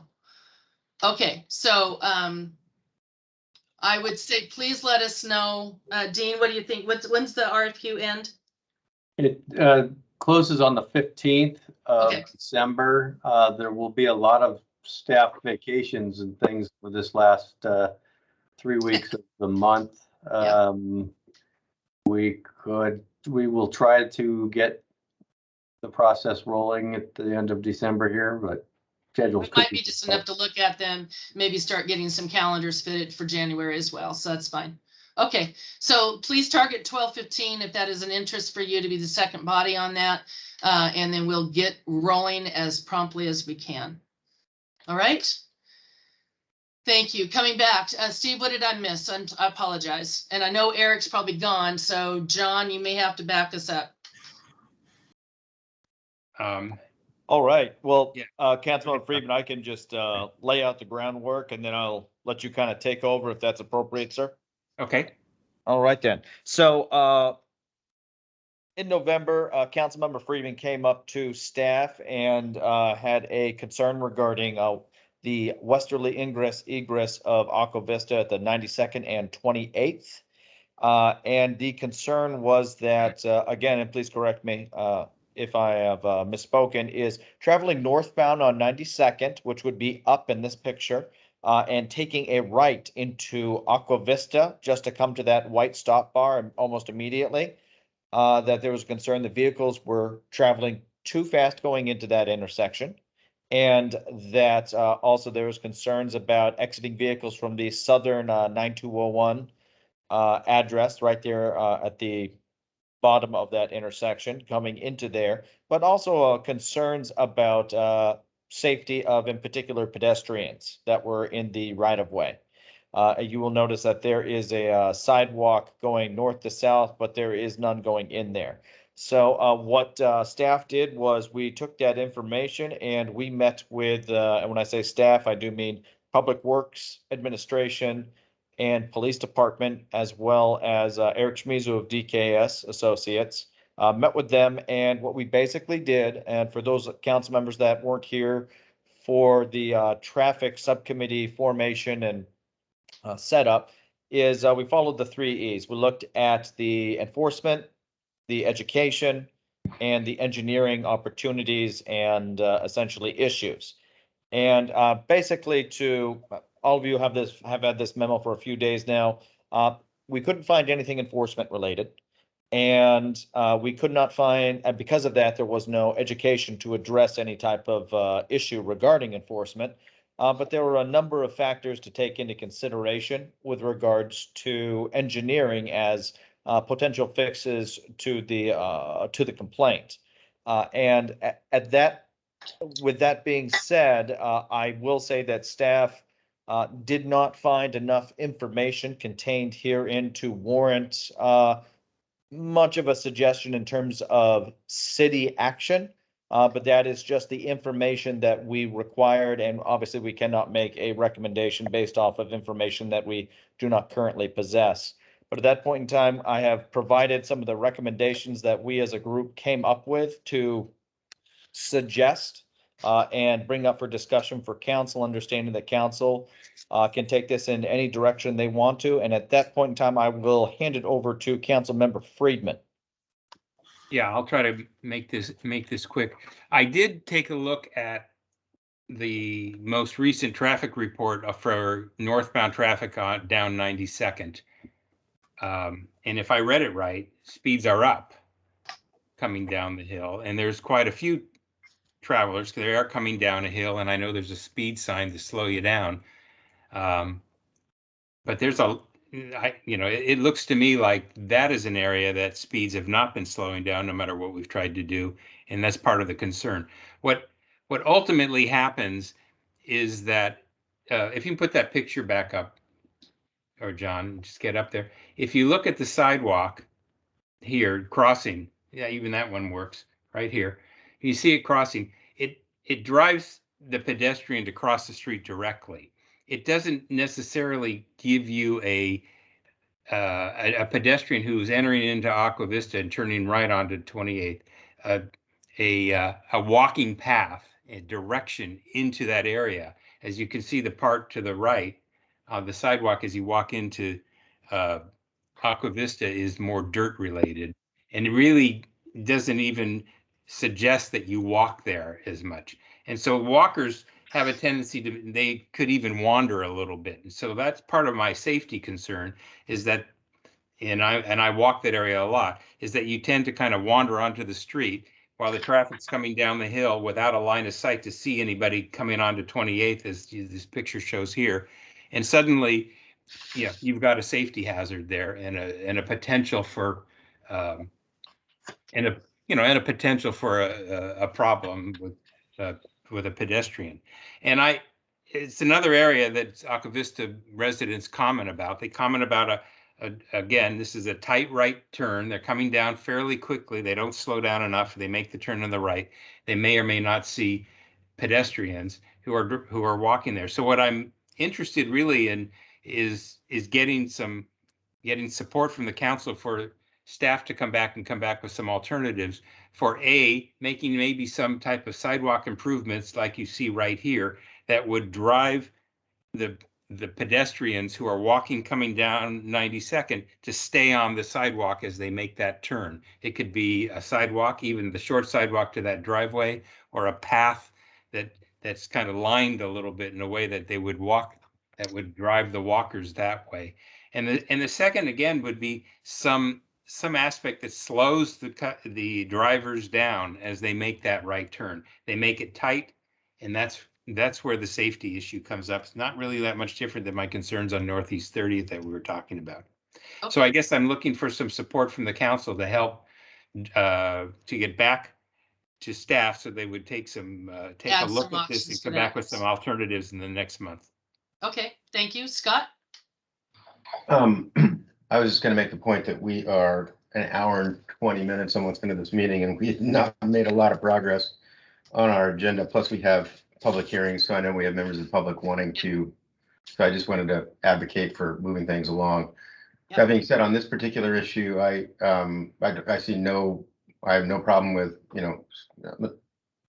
Councilman Friedman, working with staff on alternatives. But I actually am pleased to see the conclusion from the city that no action is needed. That if there's going to be action, that the HOA should take it. Sometimes that is the right answer, and I'm supportive of that. Thank you. Okay. All right, John, you'll carry back the mission with this because I know you're being the link and liaison. Okay. Yes, we will. I'll work with Eric Schmieso regarding and Sean can correct me on this. What is regarding a warrant check of that intersection, as well as looking at those two options of walkways. Okay. All right. Thank you. Okay. We've already covered the 5.3. We're moving on now to consent agenda number 6. I'm looking for a motion to approve all that is listed under 6 except for 6.5. May I have a motion? So moved. Do I have a second? Second, Muramoto. Any discussion? All those in favor say aye. Aye. Aye. Anyone opposed? Dodd's opposed. Dodd's opposed. You oppose, okay? So this one consent agenda will pass at 4-1. And then we have to pull out the 6.5 separately, which is the consideration of a motion to reappoint Lynn Janata to the Planning Commission and for John Williams to be reappointed to the Civil Service Commission. So I'm just going to make sure to get my stuff lined up on the right section. Yes, 6.5, just making sure I had the right reference there. And John, you can back me up, or Dean as well. The motion for Planning Commission and Civil Service is that there are defined, we go out to notice and invite people to be considered for placement as members on those commission. And we get together with groups of individuals and they help with the review of their applications. And then we have interviews for that. And then they are sent to council for approval. And then they do their time on the Planning Commission. The reappointment, which is what we're talking about here, is as the city has done, is you look at the history of service of the individual. And in this case, both Lynn and John, and that they have served their role well. They have come prepared. They have contributed to the fashions. They have put in the time and effort. And it's up to the mayor, in my case, to make the decision to then reappoint based on that criteria, and therefore be able to send to you like we're doing here for these two appointments. The important piece too is that we had several that were newly appointed last year, because we knew we were going to start coming into the work for the comprehensive plan. And that we also like to make sure that we have a good balance of individuals that have some level of experience under their belt, which Lynn certainly does. And in fact, she's the only one of the people on the council that would have even gone through a process before for the comprehensive plan. And then there's new people. The last thing you want to do is have a whole bunch of new individuals, and especially for what we're going to be coming up against over this very near future. We need to make sure we have individuals that can help and be able to contribute in the moment. So for all of those reasons and rationale is the backup as to why I am sending forth these two individuals for reappointment. I don't know if I left off anything, Dean or John or whatever, but that's what I have. So with that. How long have they been, how long have these two people served on these commissions? Yeah, thank you, John. I know that you probably have that information at your fingertips. Yeah, I believe this is Mr. Williams's second, I believe. Courtney, is that correct? I thought this is his second. I believe He was that's filling, I believe he was filling a partial. Correct. There you go. And Lynn Janata, this would be her third term. We have a little bit of a strange situation with this, though, that I want to make sure some of the council members that weren't here when this happened understand. As of, if you had gone back 3 years ago, planning commissioners would serve 6-year terms. Right. And somewhat recently, we changed that to 4-year terms. So, but I just wanted to make sure you're aware that there's one planning commissioner currently that is, I believe, serving her first term, but it's a partial, and that is Planning Commissioner Jill Zimmerman. So we have since, when we took the Board of Adjustment and put it into the Planning Commission, it expanded the size of the commission, and it slowly has, per the code, been chopped back down to 5. And over the past 4 years, we have actually gotten 4 new individuals into the Planning Commission, though with full disclosure, one of those was Councilmember Friedman, who was only on there for 1 month, but that was subsequently filled. And what we've had is a pretty new faces over the past 3.5 some odd years. So I hope that clarifies some things. No, my question was how long have you answered about John Williams, but so Lynn Janata has been on the Planning Commission for either 12 This will or be 8 years, sir. How many? 8 years. He's already been on for 8 years. Okay. Yeah. And 8 years out of a potential 12-year term. Yeah. Okay. And the other 4, Councilmember Moore, no, I'm not asking about those. Thanks, John. That's okay. So I would like to ask the mayor a question, which is, we've got 2 well-qualified candidates, one of whom I know both of them. One of them is lived here since 1989. This is Lisa Slivka. She and her husband are big philanthropists. They've lived, and she serves on the board of Overlake Hospital. So she, I know, submitted an application. And then I have a neighbor here in Murcia, and who he and his family have lived here for about 5 years and wants to get involved in the city. And so, I guess the question that I have is, if there was nobody else interested, obviously there'd be no problem with reappointing somebody, but is there a reason why you don't want to even consider these other applicants? You could always come back in January and say, hey, I've met with these two people.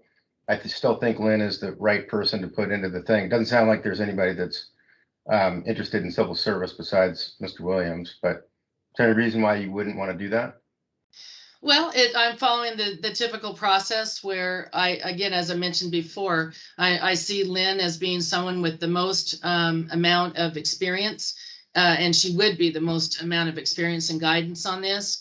And I keep a list. In fact, the people that were sitting for the three that we accepted, there were others that were very well qualified as well. And they kindly asked to make sure that we kept their names, if you will, in the Rolodex, so that when we have an opening that we would also reach out to them. And I would certainly consider the two people that you're mentioning, Scott, in that list, in addition to just being broad and open to the community when those openings arise, either on planning or on civil service.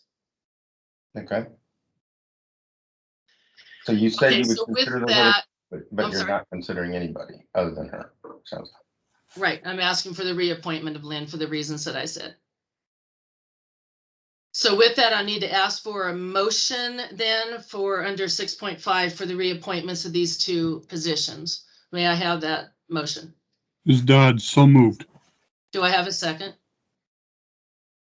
That's Bruce Jones. I second. Thank you. And then any further discussion? Well, I'd like to advocate for voting against this, at least with regard to Miss Janata, and I don't know her, so this is not a personal judgment on her whatsoever. But we're obviously about to embark on a very important update to our city code. Planning Commission is going to play a central role in that, and in my opinion, having more involvement from other members of the community as opposed to less is a good thing. So I would just encourage my fellow city council members to vote it down for now and ask the mayor to, at minimum, meet with these other two candidates prior to making another nomination, bring it back in January. I don't think that if Ms. Janata is in fact confirmed in January, I don't think she'll even miss a single meeting in that case. So it's hardly a holdup of the work of the commission. What we don't know is if Lynn would feel insulted with this and that she may withdraw, but that's a possibility. The other notion is, keep in mind what you sent to the Planning Commission for 22 and what will be sent to the Planning Commission in 23 are distinctly different, but I just wanted to clarify that. Any further discussion from the council? Okay, all those in, I'm sorry, Bruce Dodds. I think that experience is far more important than adding somebody new to this process. Those people certainly can go in the Rolodex, and when there is a vacancy available, I'm sure that they will be considered. And you also, Mayor, have presumably already considered these other two individuals as a result of the fact that I am told that they have made applications to you. So, well, they haven't been interviewed. It's very important that we continue to have this experience on the board. All right, thank you. John? Just a point of information for the council. When we do receive applications, even when we do not have openings, we do keep those applications. And when openings happen, we reach out to them. I've actually, Councilmember Moore, spoken very briefly with Mrs. Slivka, and she does seem interested at this point in time also in the BAC. So that would be another opportunity. Right, often the Budget Advisory Committee is another forum. Okay. I need to get a vote here, so and I need to be careful. All those in favor of reappointing the two, Lynn Janata and John Williams. I think you should do them separately, if you don't mind. I think that will be okay. I'd like to vote differently, is why I'd like you to call them each separately. Thank you. All right, give me a second. Greg, is that okay? We have to change the motion, I believe, right?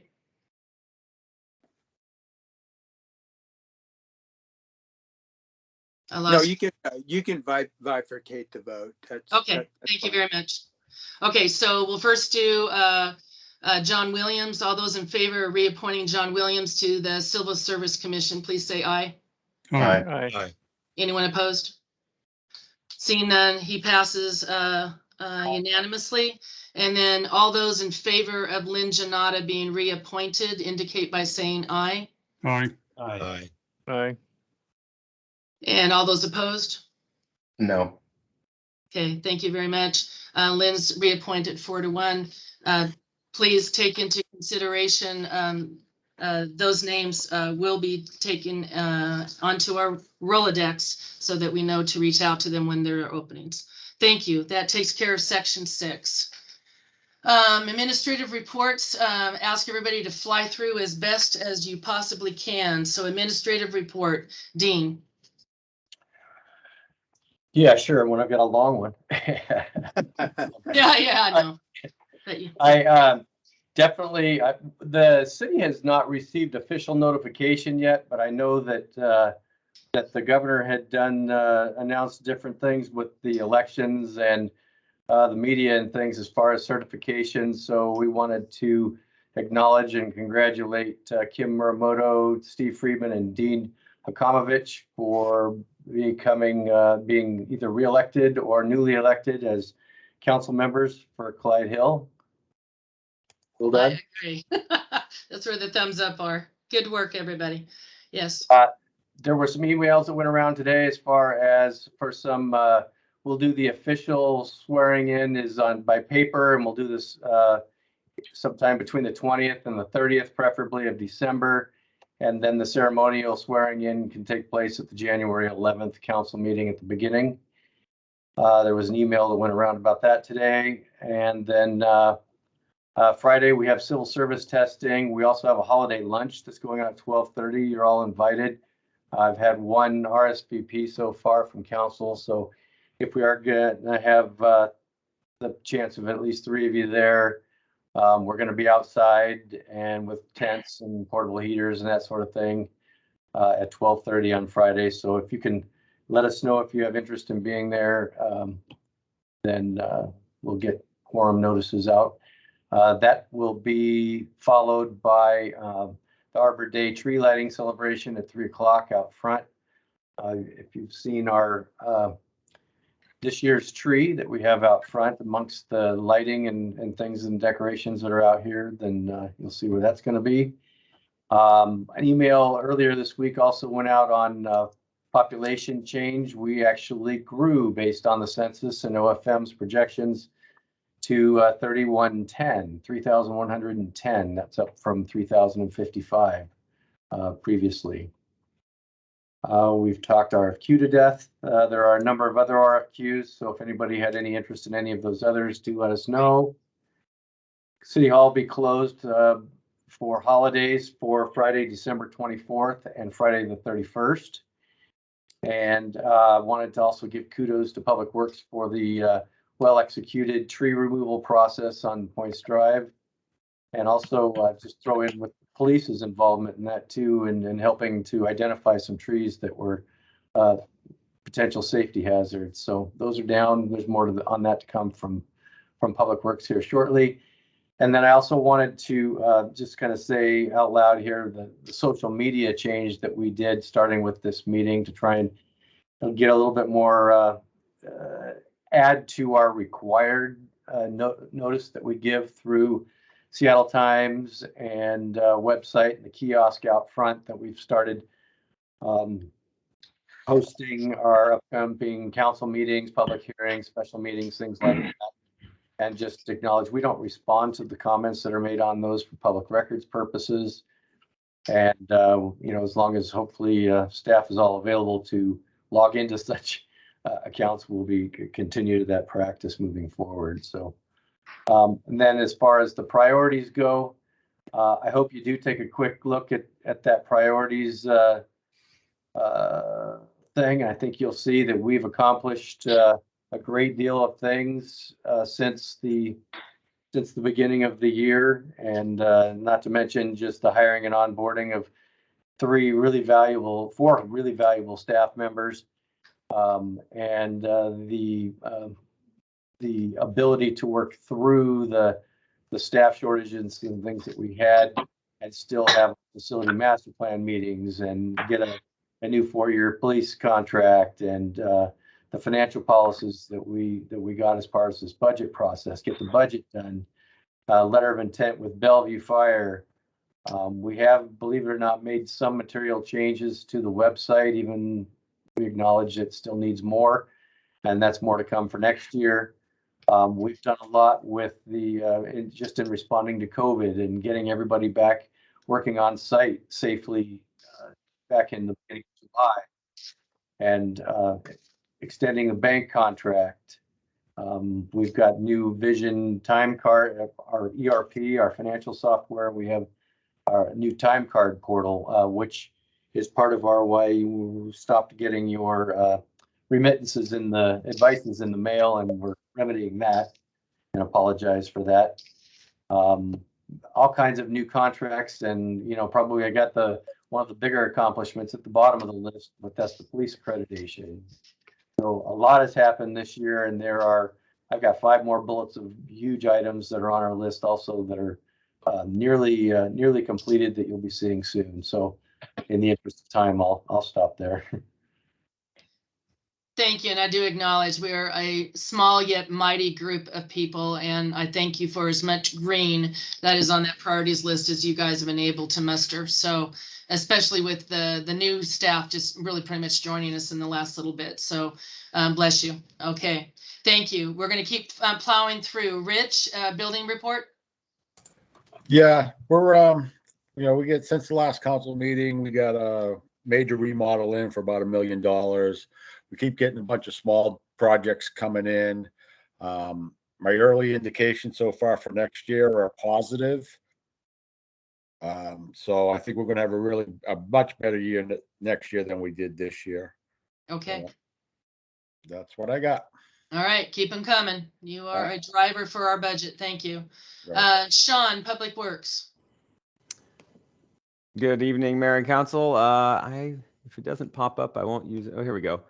I will be brief, but as Dean mentioned, we had a reasonably busy week there right before the holidays, right before Thanksgiving. So the removal of those trees on Points Drive was a big activity. It took 2 solid days with the contractor. Trees were really, really big, and as a lot of those limbs hit the ground, they shattered. I mean, good indications that they were not in a good, healthy condition. This was something that the arborist had evaluated back in the summer due to a report by the police department. So always nice to build those bridges there. And again, the arborist had recommended the removal of those trees, and we executed as such. One of the stumps, and you can see the stumps are cut down near the ground, but one of them, this one that I ended up taking a picture of, is really completely hollow. So even that whole center section is just gone below. You could really kick it and pick it apart if you'd like to. But and another indicator that just in for 50 and that we did the correct choice in 4 trees. Shortly after all that, after the day after Thanksgiving, there was a flooding issue in Aqua Vista. Public Works responded and was able to clear the drain. Ultimately, it was one of those notifications that came through from the us. So again, it was just something that backed up the flow channel as it goes and it makes its way into our system.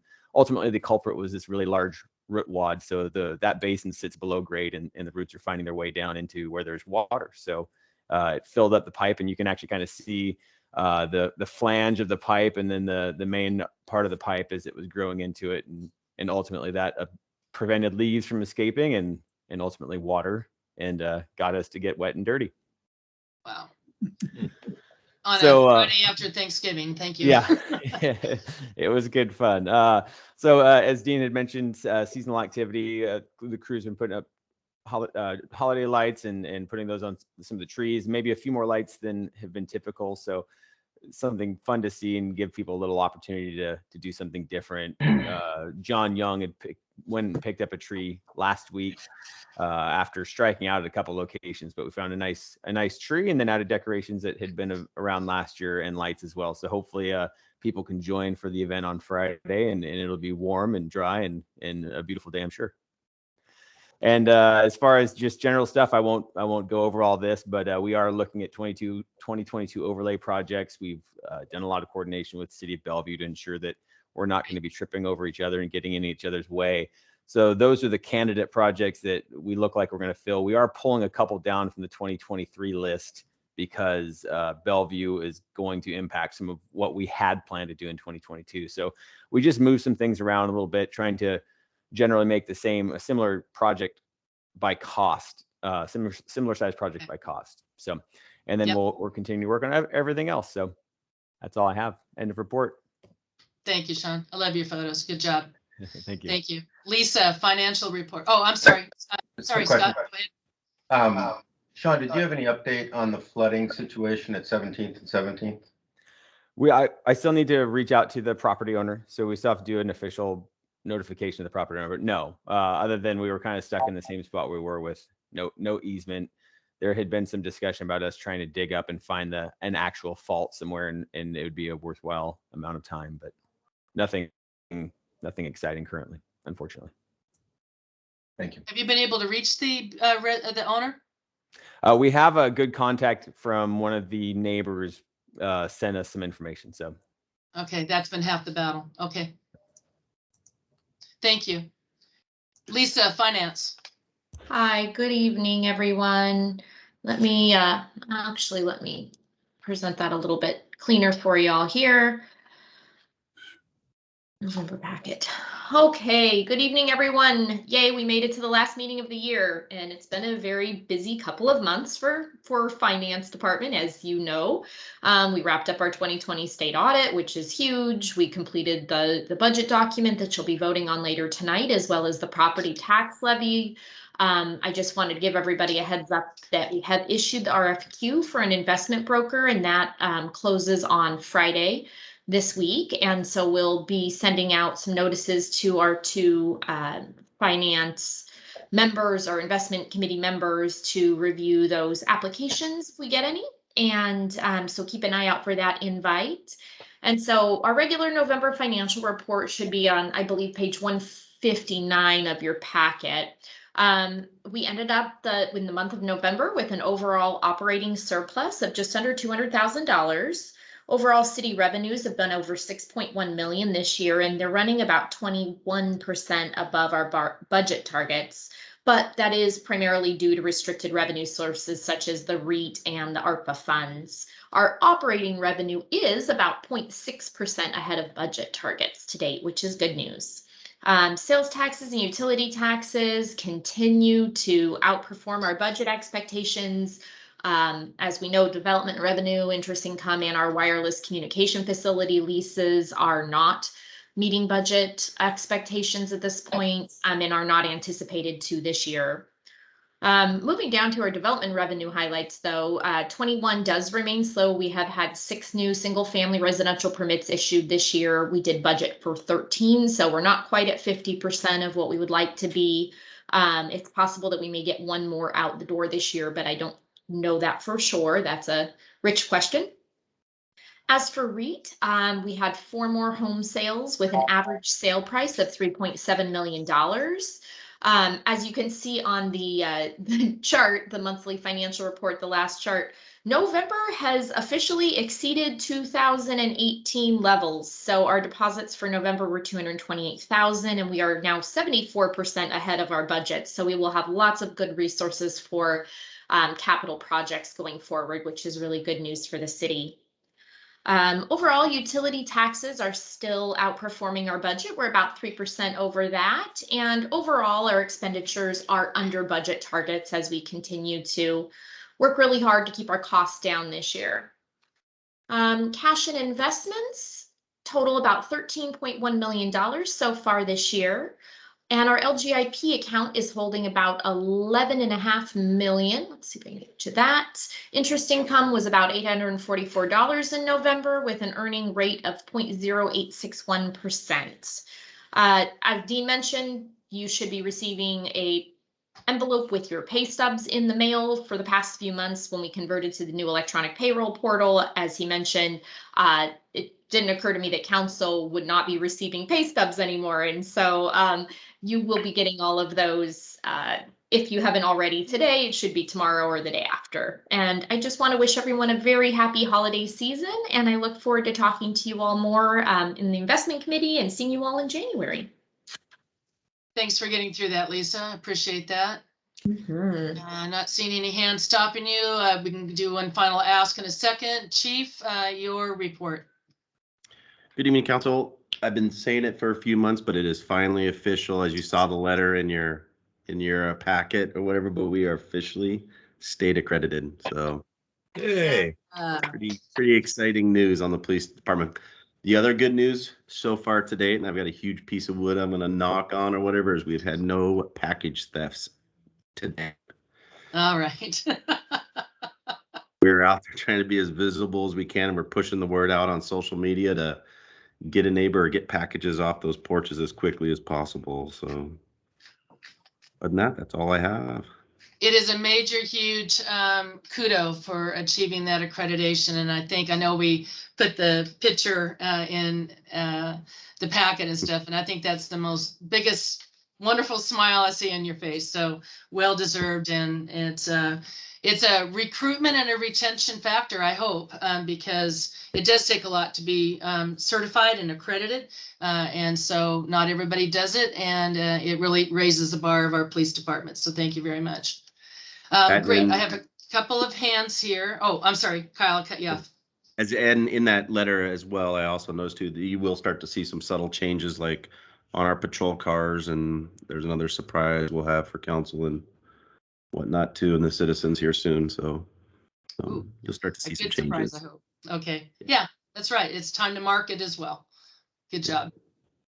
Let me go back to a couple of hands. Steve? Yeah. Chief, congratulations on the accreditation. That's not the comment I was going to make. That's one I wanted to make in addition.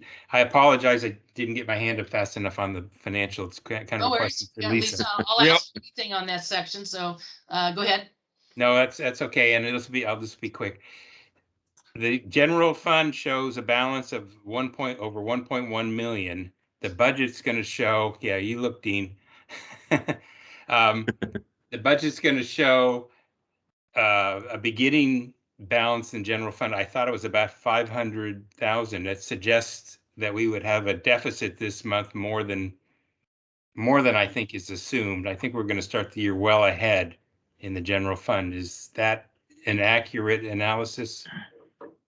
The answer is probably yes. I think if we're looking at the section on, see if I can find it in the packet here, of our proposed budget.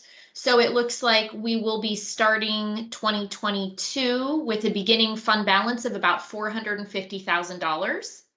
Yeah, that's okay. So that means that we're going to spend $700,000 more out of the fund than we earn in revenue. I realize we're probably in a low revenue month, but I don't think it's that. I don't think the deficit is that much. Sounds like we're gonna start the year well ahead of the projections. Is that accurate?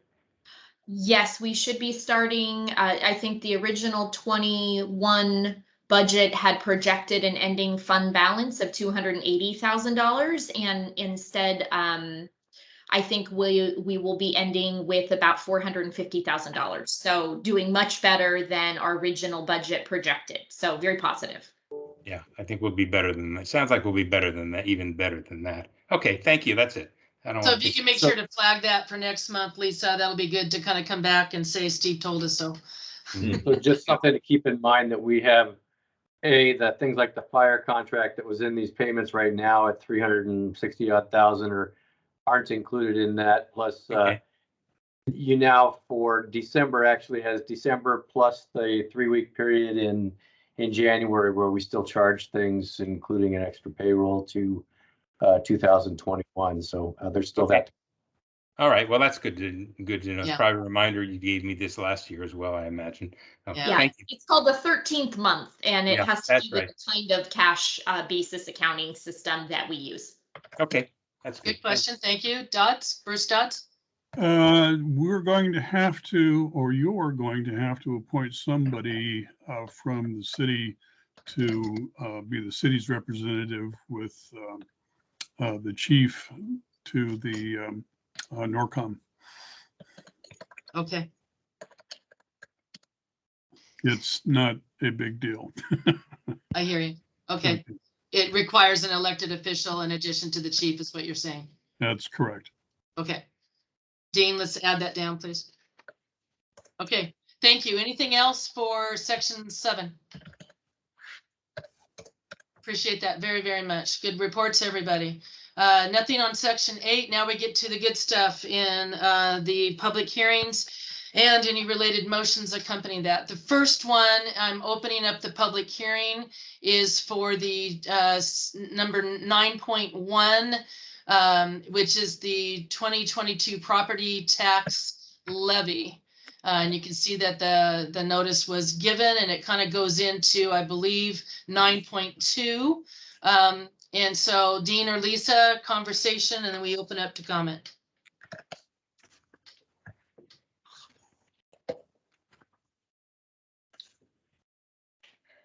Oh, yep. Sorry, Lisa, were you going on this one or am I? It's completely up to you. I mean, basically, we have already presented you the 22 property tax levy information. It was reviewed at both of the previous BAC meetings. We did get our final information from the county, and King County sends out that number and tells us how much we are going to get. The amount does include a 1% automatic increase, which we are entitled to as a city this year.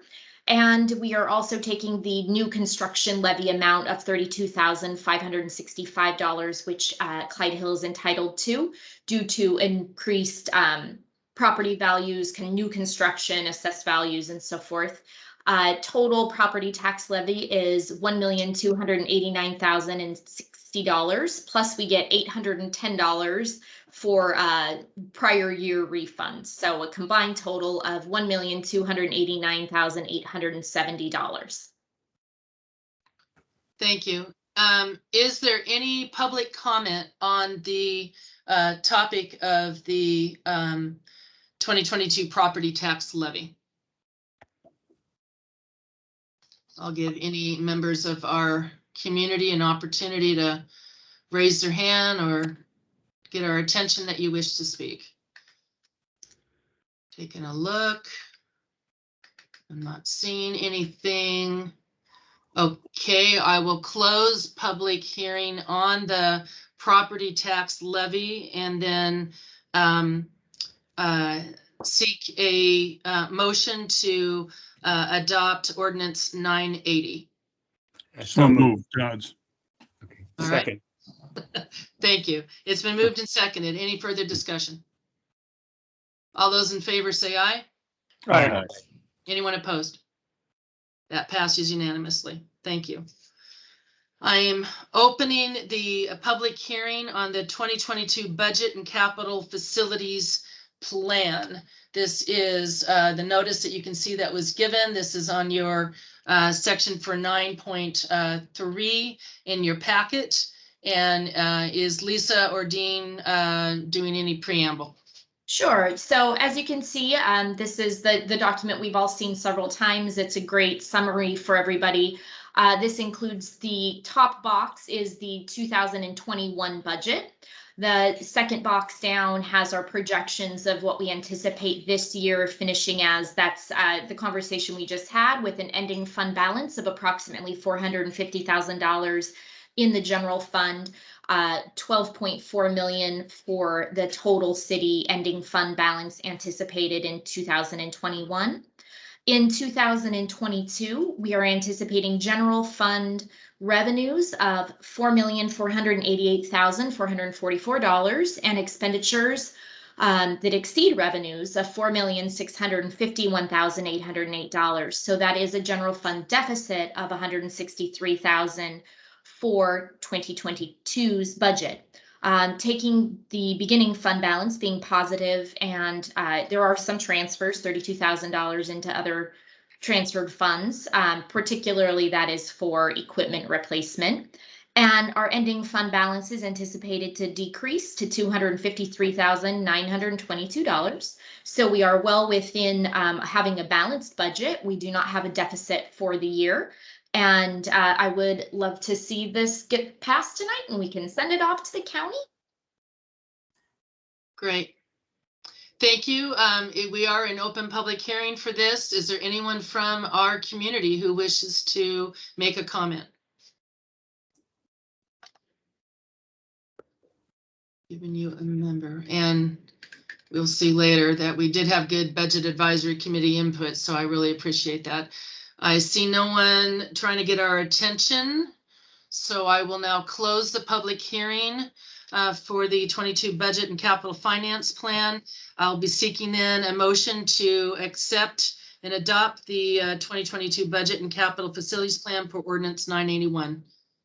So moved. Is there a second? Jones, second. Thank you. Any further discussion? Seeing none, all those in favor say aye. Aye. Aye. Anyone opposed? We have a unanimously approved budget for next year. Good job, peoples.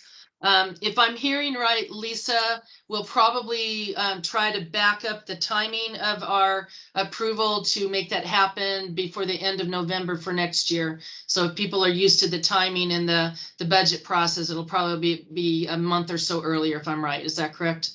That is correct. King County is strongly enforcing the completion of this process before the end of November.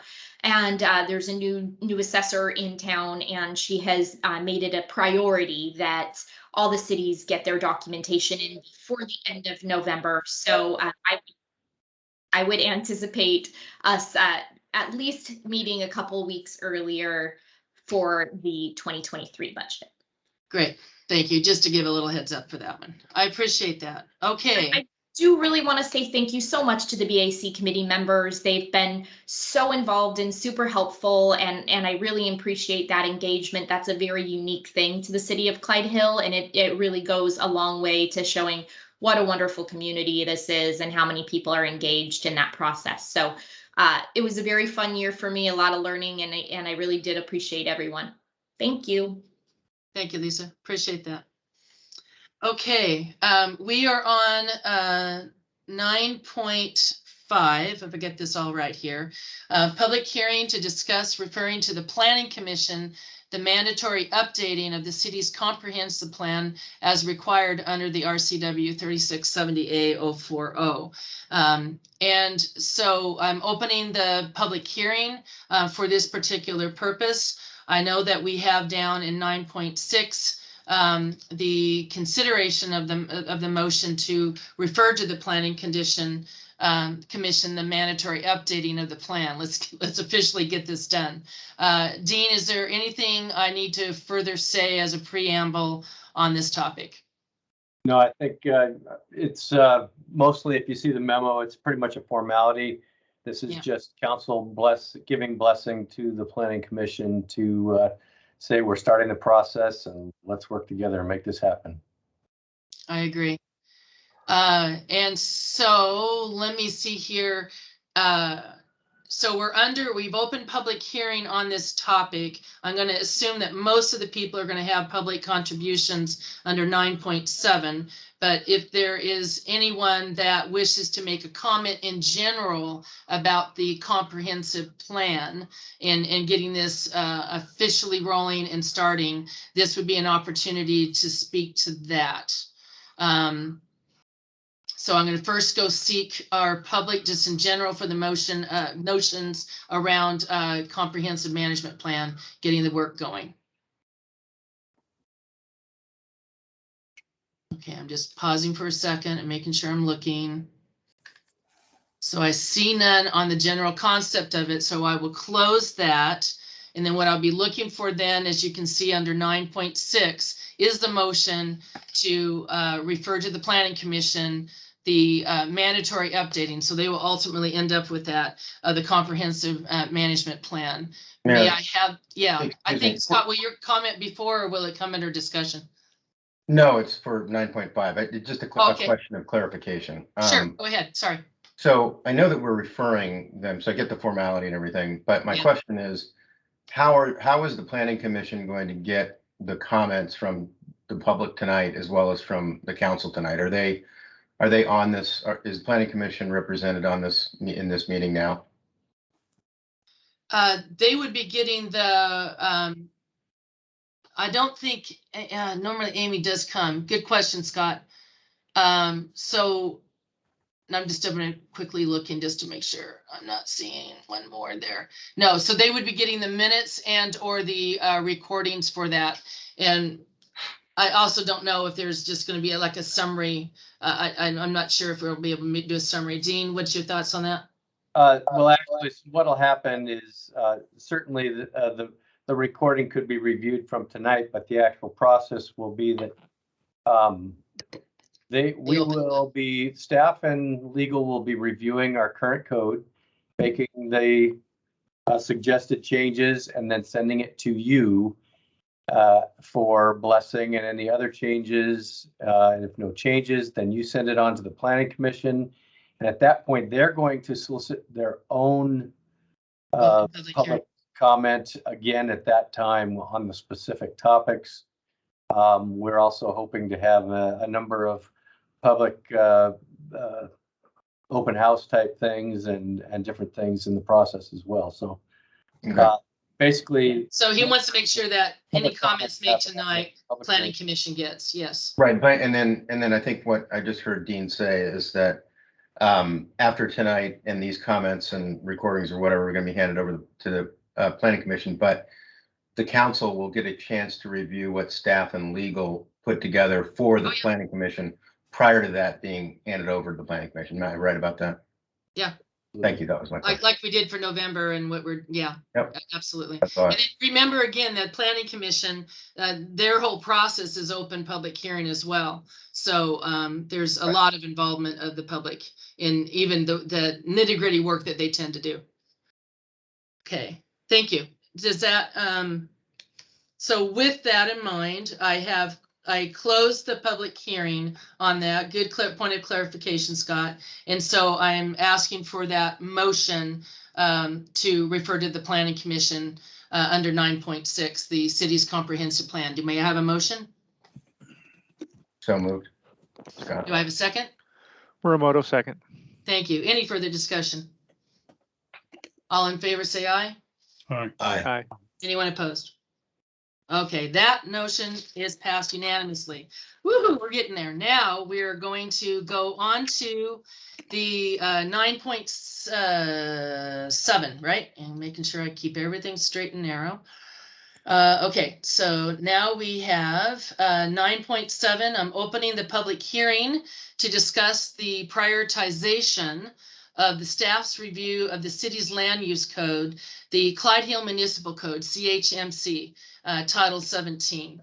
You see that notice was given, and I'll make these three because they were brought in today. I know we sent out an amended packet to draw you the links there.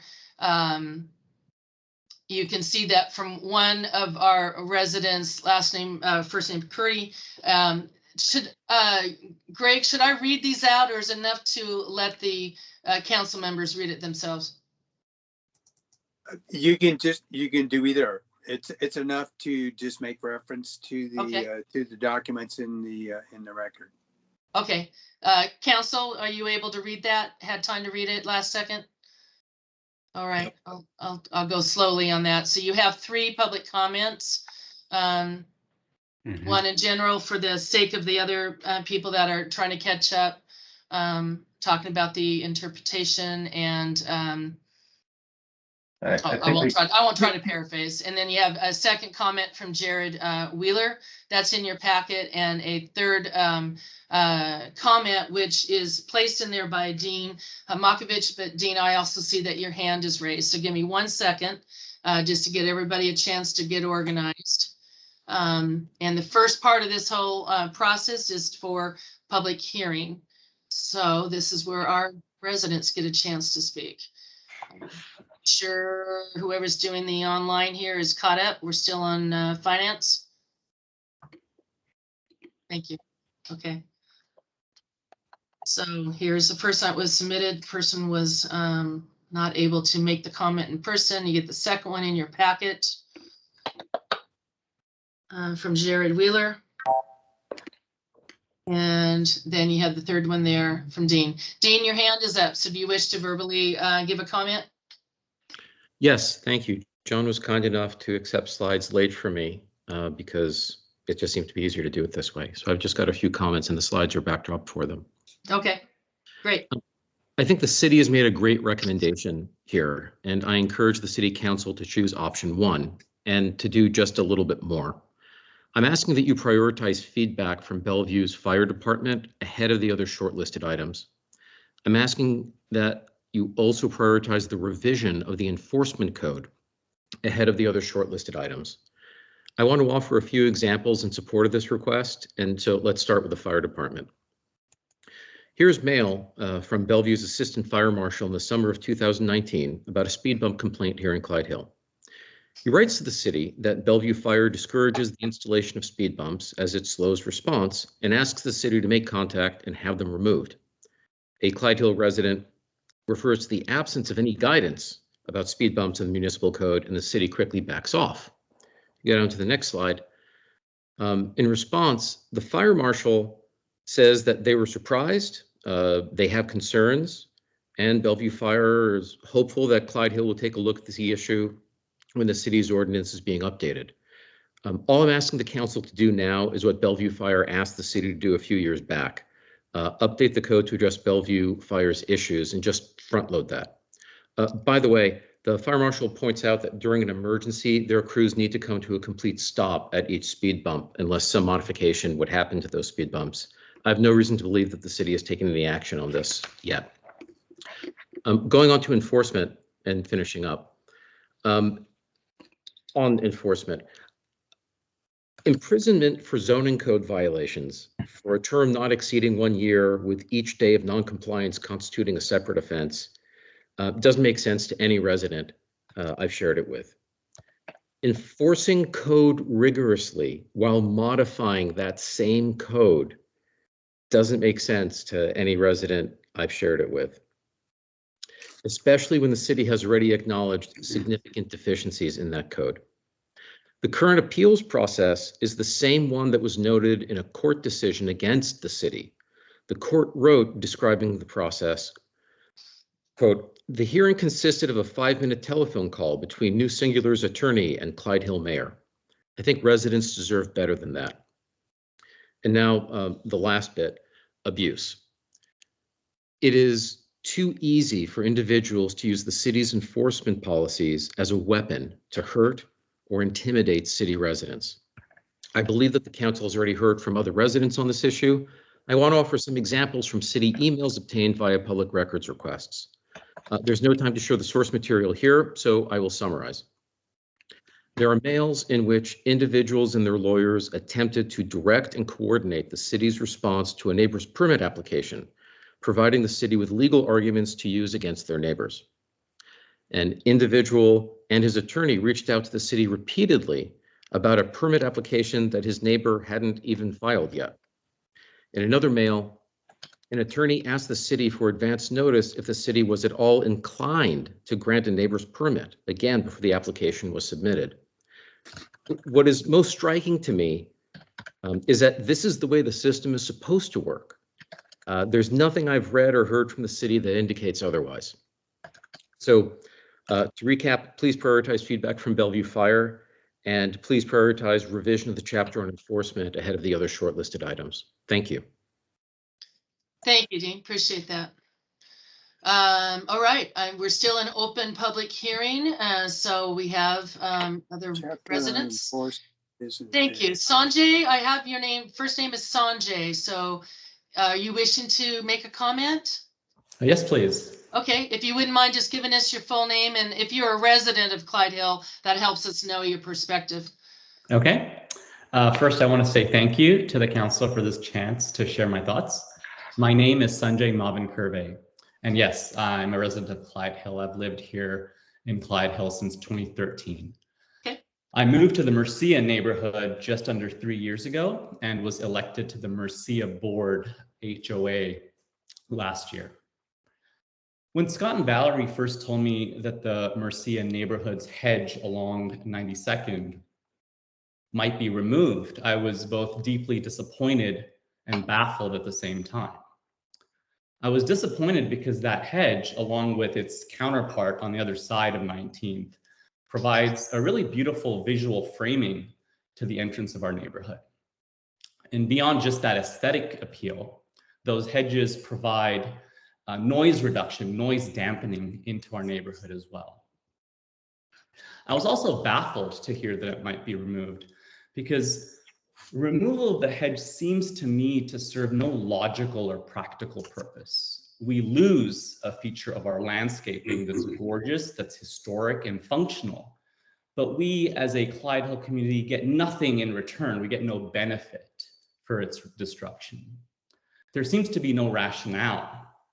The hedge poses no traffic safety concern. There's no visibility issue. Its roots pose no threat to underground utility lines. It doesn't encroach in any way on the adjacent pedestrian walkway, which is, I think, about 10 feet wide already. The hedge doesn't block any pedestrian scenic views of Seattle, the mountains, or the lake. And finally, it's not diseased in any way or otherwise hazardous. If there were any logical or practical rationale for that hedge to be removed, there would at least be a discussion to be had, but I really see none. I understand the hedge may be out of compliance with an outdated city ordinance, and that this ordinance, as well as others in Title 17, are up for review, as was just mentioned. And so I'm sincerely urging the council to please allow for that review to take place before destroying a beautiful and historic hedge, an action that, as far as I know, nobody outside of the city council supports. The ordinance against beautiful, functional, and harmless hedges like ours seems completely unnecessary to me. In these times, I'm certain the city has much more important priorities that deserve the council's focus and attention. That's it. Thank you so much for this opportunity to share my thoughts. Absolutely. Thank you very much. Who else would like to make public comment?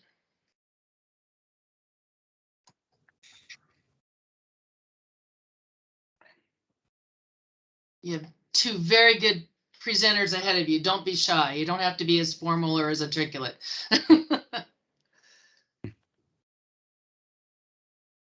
All right, just making sure. I want to give everybody an opportunity. And Sanjay, you can lower your hand. Yeah, it's always a hard one to remember.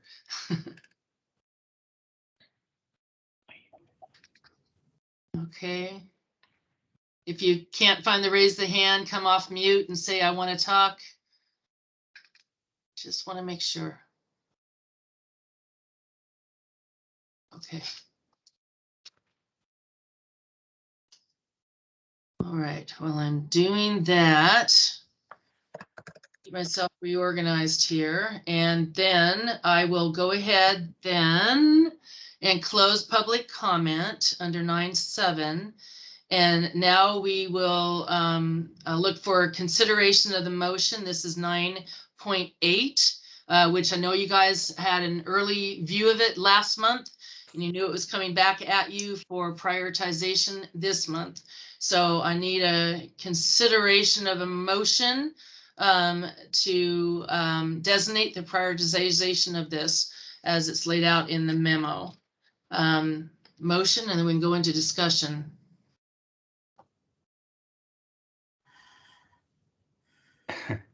So moved, Steve. All right, Steve, do I have a second?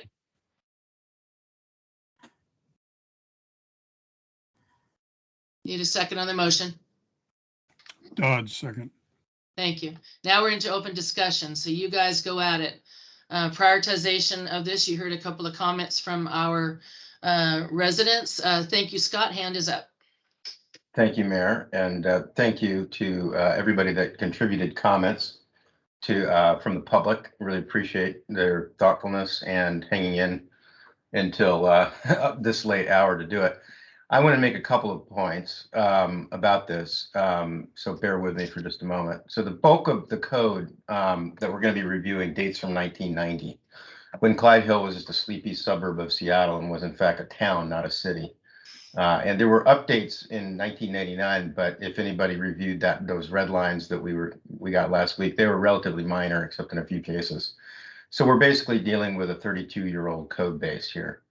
And if you think about how different Clyde Hill is today versus what it was 32 years ago, it's pretty substantial.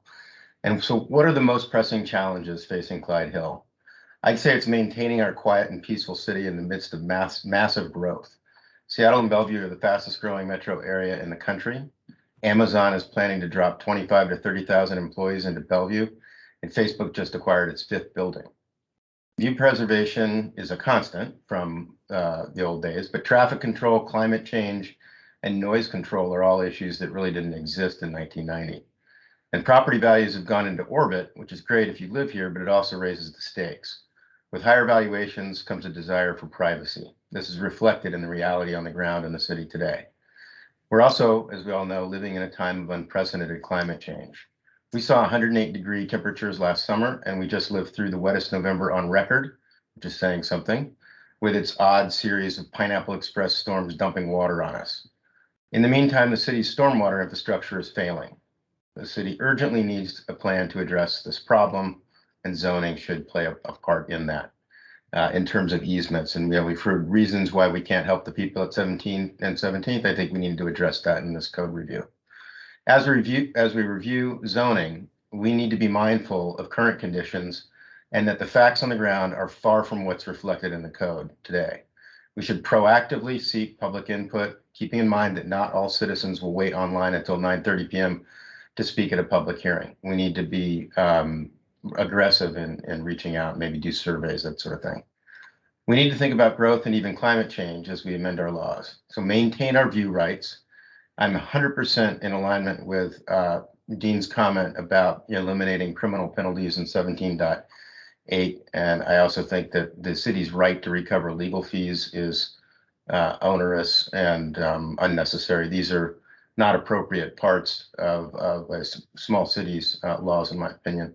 With $12.7 million in the bank, if the city wants to bring litigation against a resident, it can pay its own lawyers. In terms of section 1737, we're completely out of compliance, and that's been well documented in recent council meetings.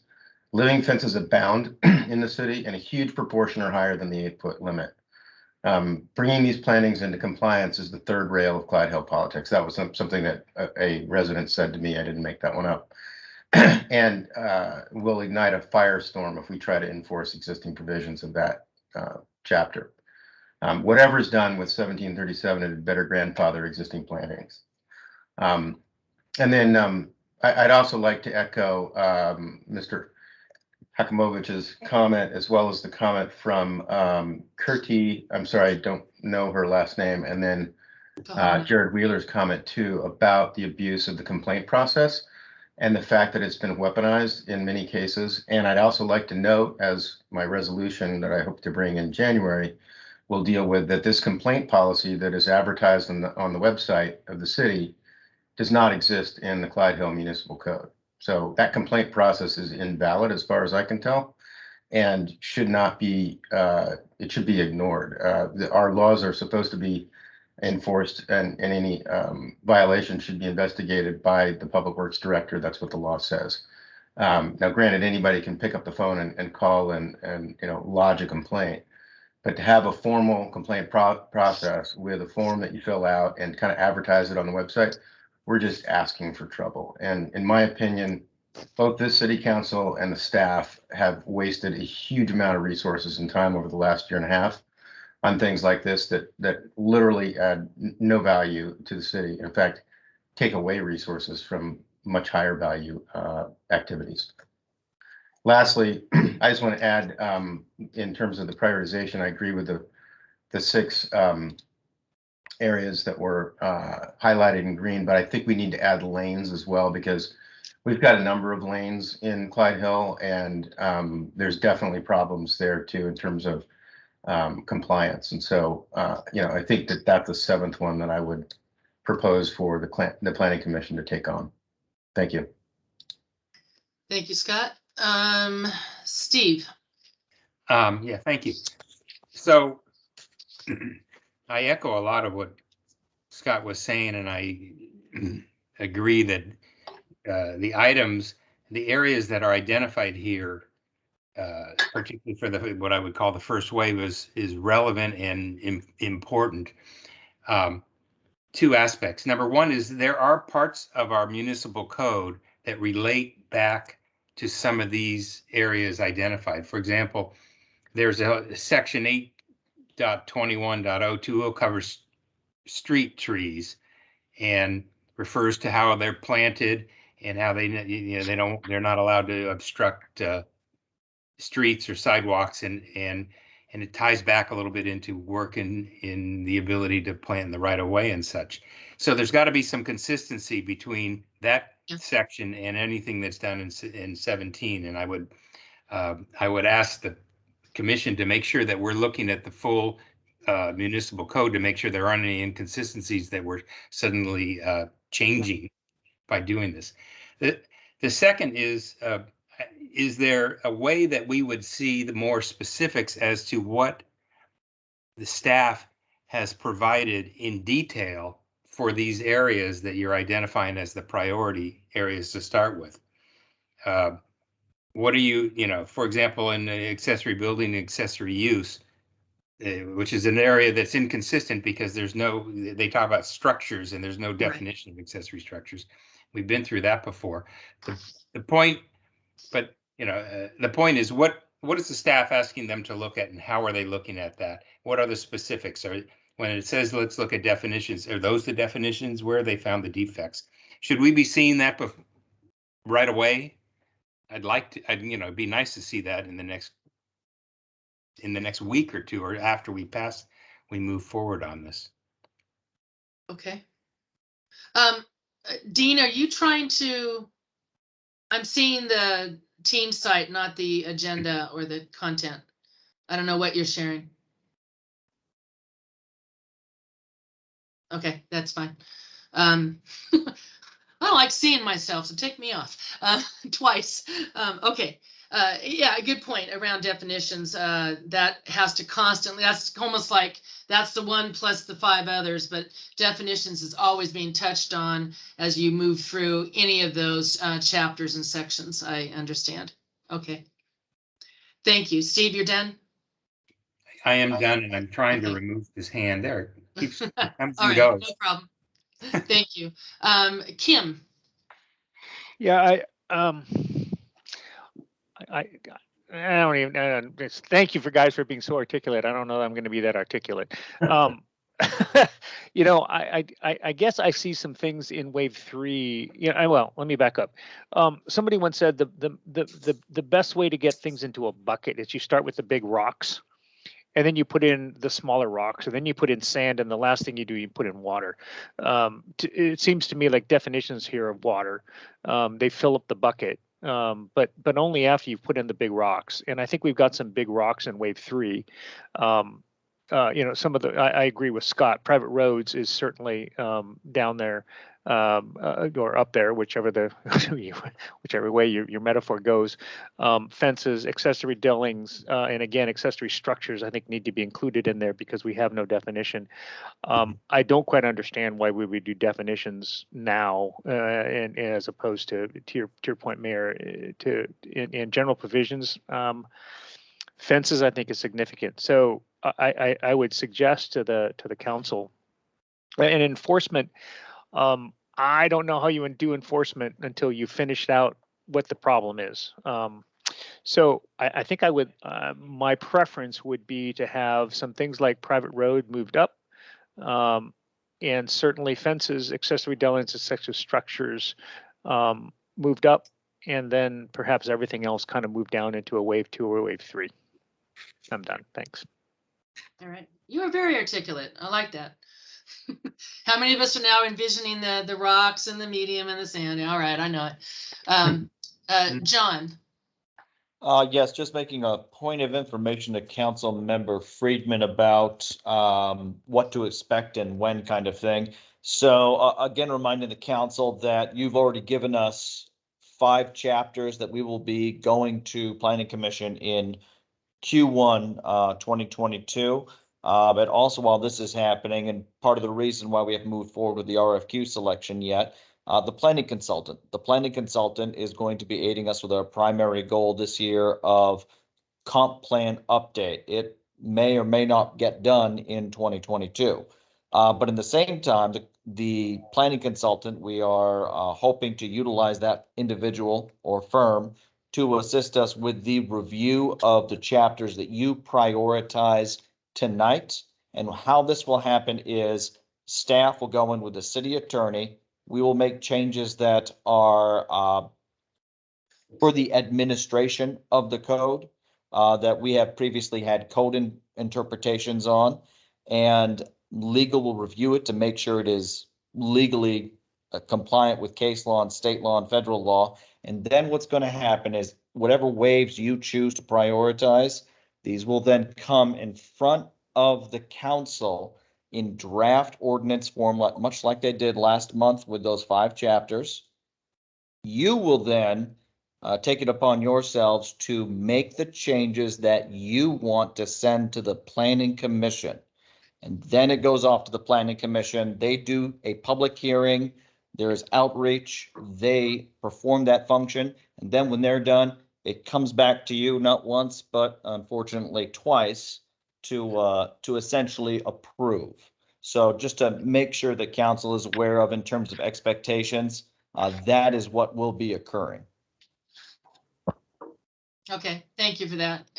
As many times as we stated, it's always good to keep reinforcing. And I know we have new residents listening in, so it's helpful for them to understand. And then once we are clear about the direction, Planning Commission again does the detailed work, and it's all open public hearing as well. Okay, Kim, I think you can drop your hand. I'm looking for the Bruces. Let me know your thoughts.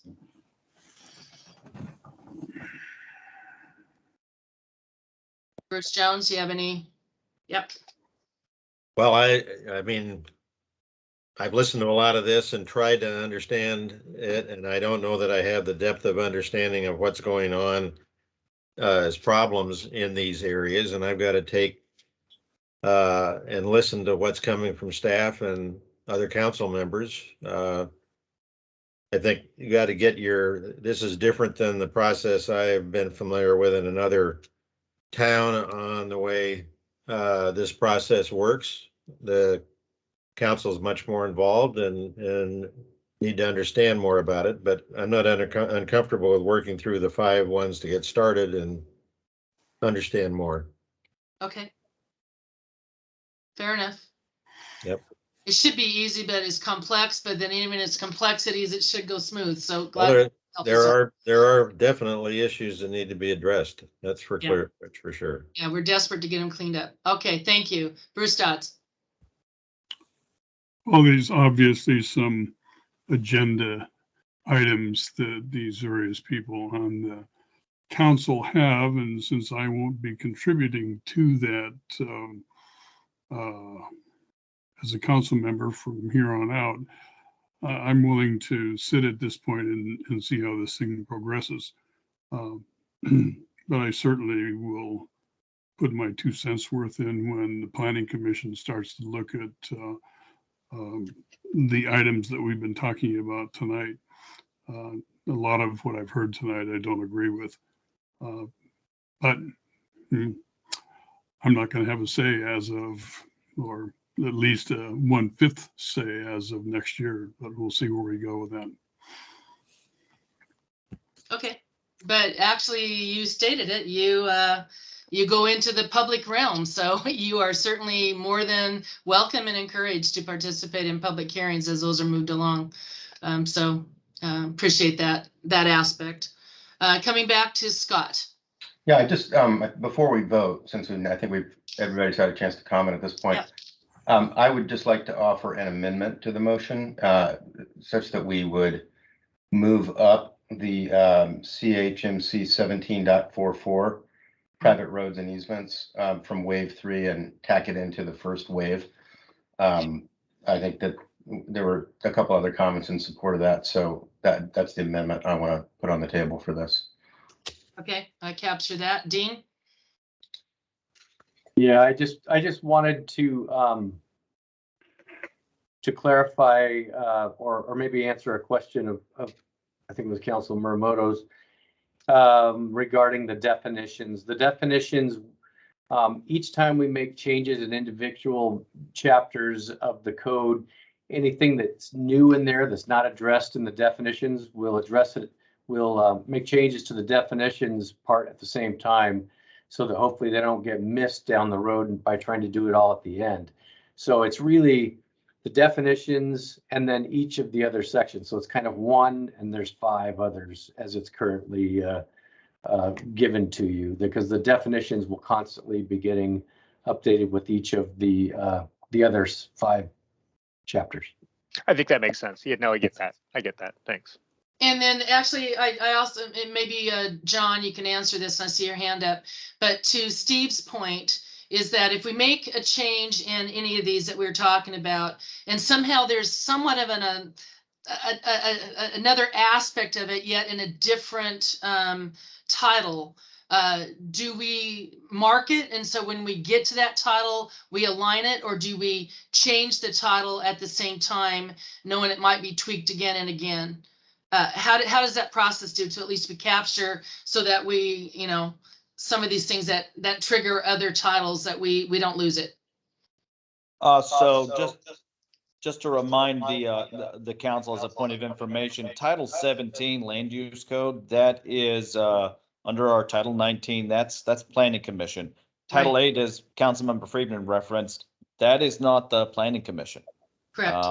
If I'm not mistaken, and the city attorney or anyone else can correct me, I believe that's the purview of the city council. So that's a different process that I am not certain whether or not public hearing is required, but it certainly would be advisable. So we would, of course, put down notes staff-wise in terms of trying to make internal updates to the code, but that would also incur essentially a full review of almost every chapter in the municipal code. So, and again, the more chapters that we review in each wave, the longer it takes to do, with the understanding that we are also managing the comp plan and the first 5 chapters, though the first 5 chapters are very, hopefully, very easy lifting. And so, John, you'll make sure that you guys are flagging that so the non-Title 17 work doesn't get lost or forgotten, and we come back and clean that up, which is the work of the council. Yes. To approve. Yeah. Okay. Just making sure. Steve, that answers your earlier. Yeah. Okay. Got it. John, did you have something else? Just to confirm that the only change that I'm hearing from council, to be absolutely crystal clear, 1744 shifted from subsequent wave to the first wave. It was in 3, but moving it up into first wave. First wave. Yep. Okay. I wanted to make sure that was it. Okay. So that is after the discussion. That is what we're looking at for that. Kim, your hand. Yeah, I'm just kind of questioning the significance of signs and why that was put into the wave 1.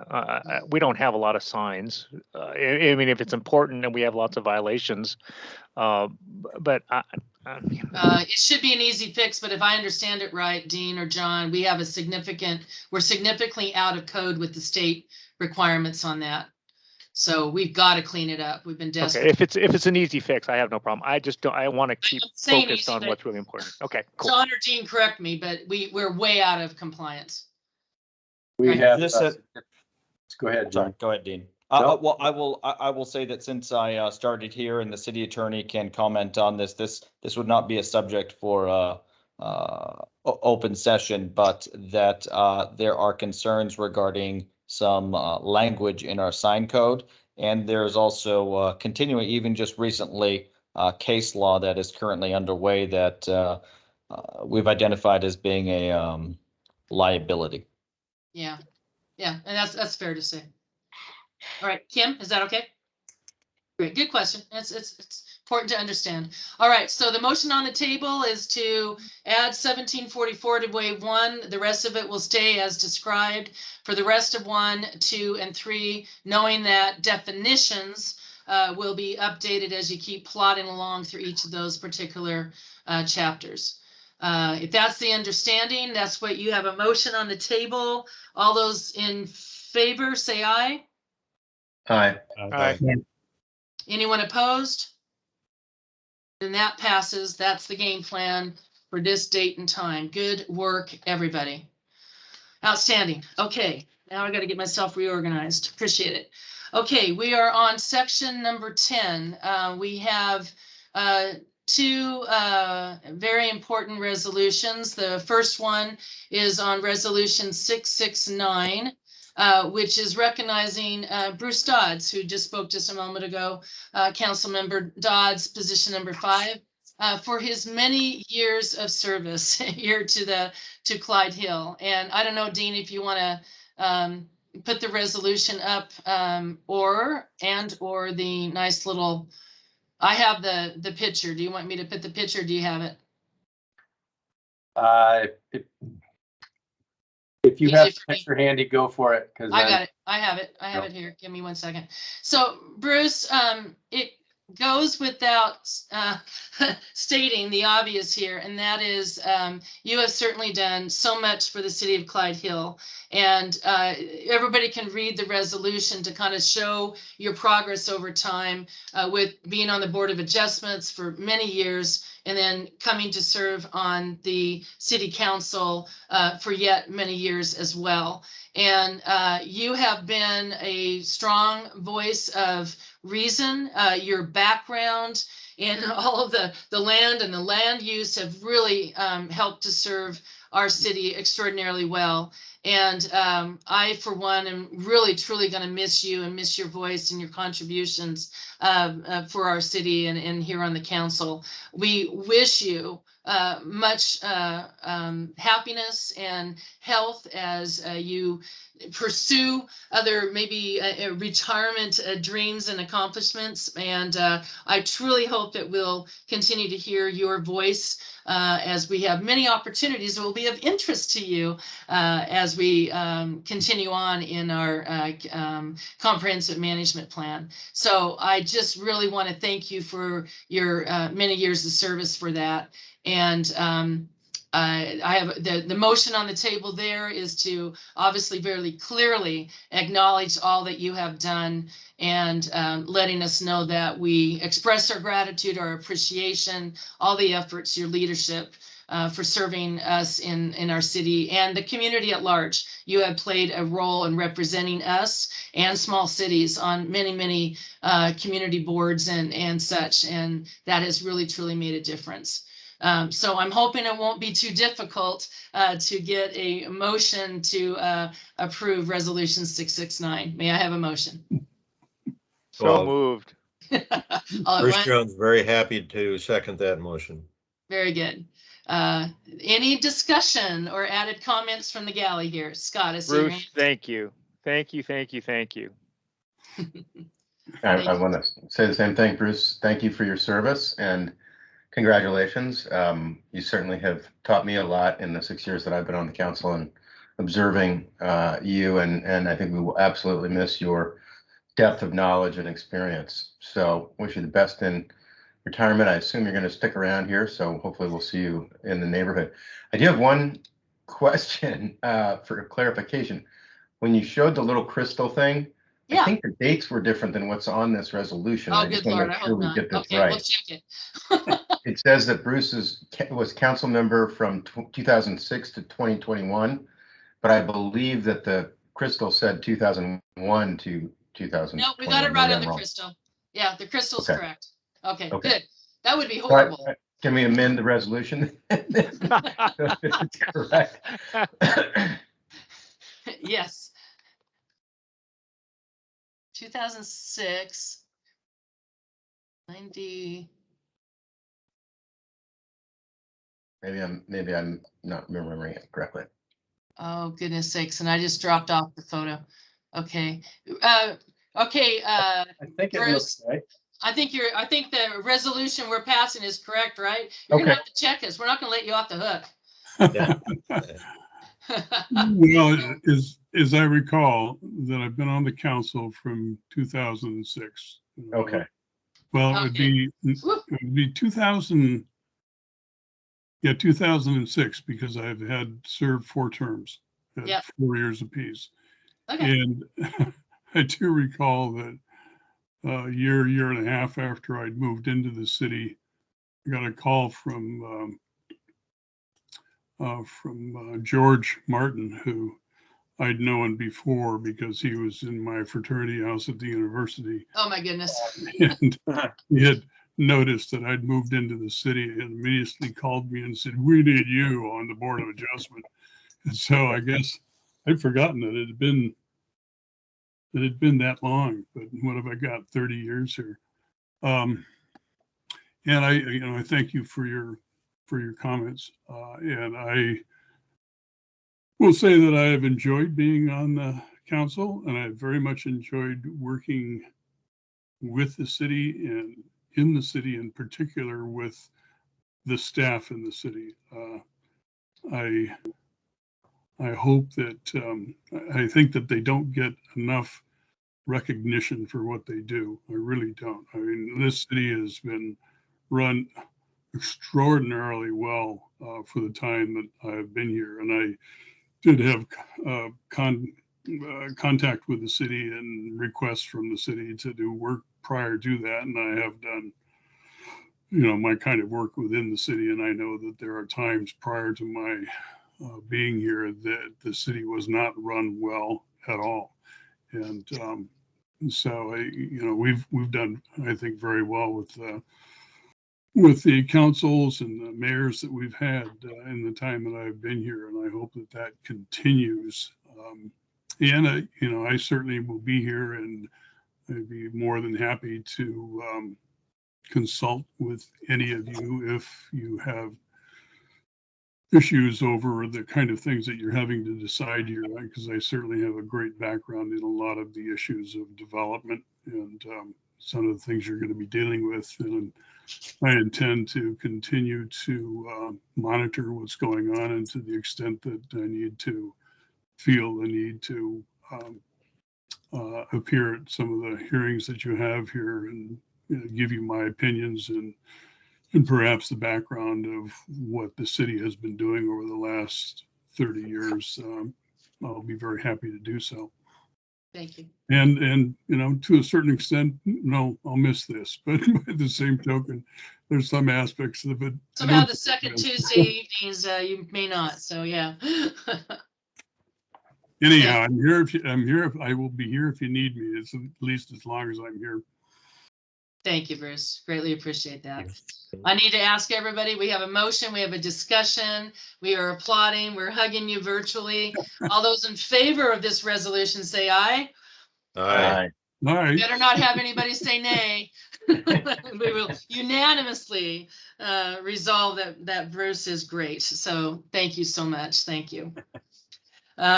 We'll continue on and get this all done here. We have resolution 670. This is that Metro bus route 271. Madonna has put in their resolution. This is ours. Hunts Point, Yarrow Point. We're all in the same position of trying to preserve our bus route 271, keeping it down the 84th Street.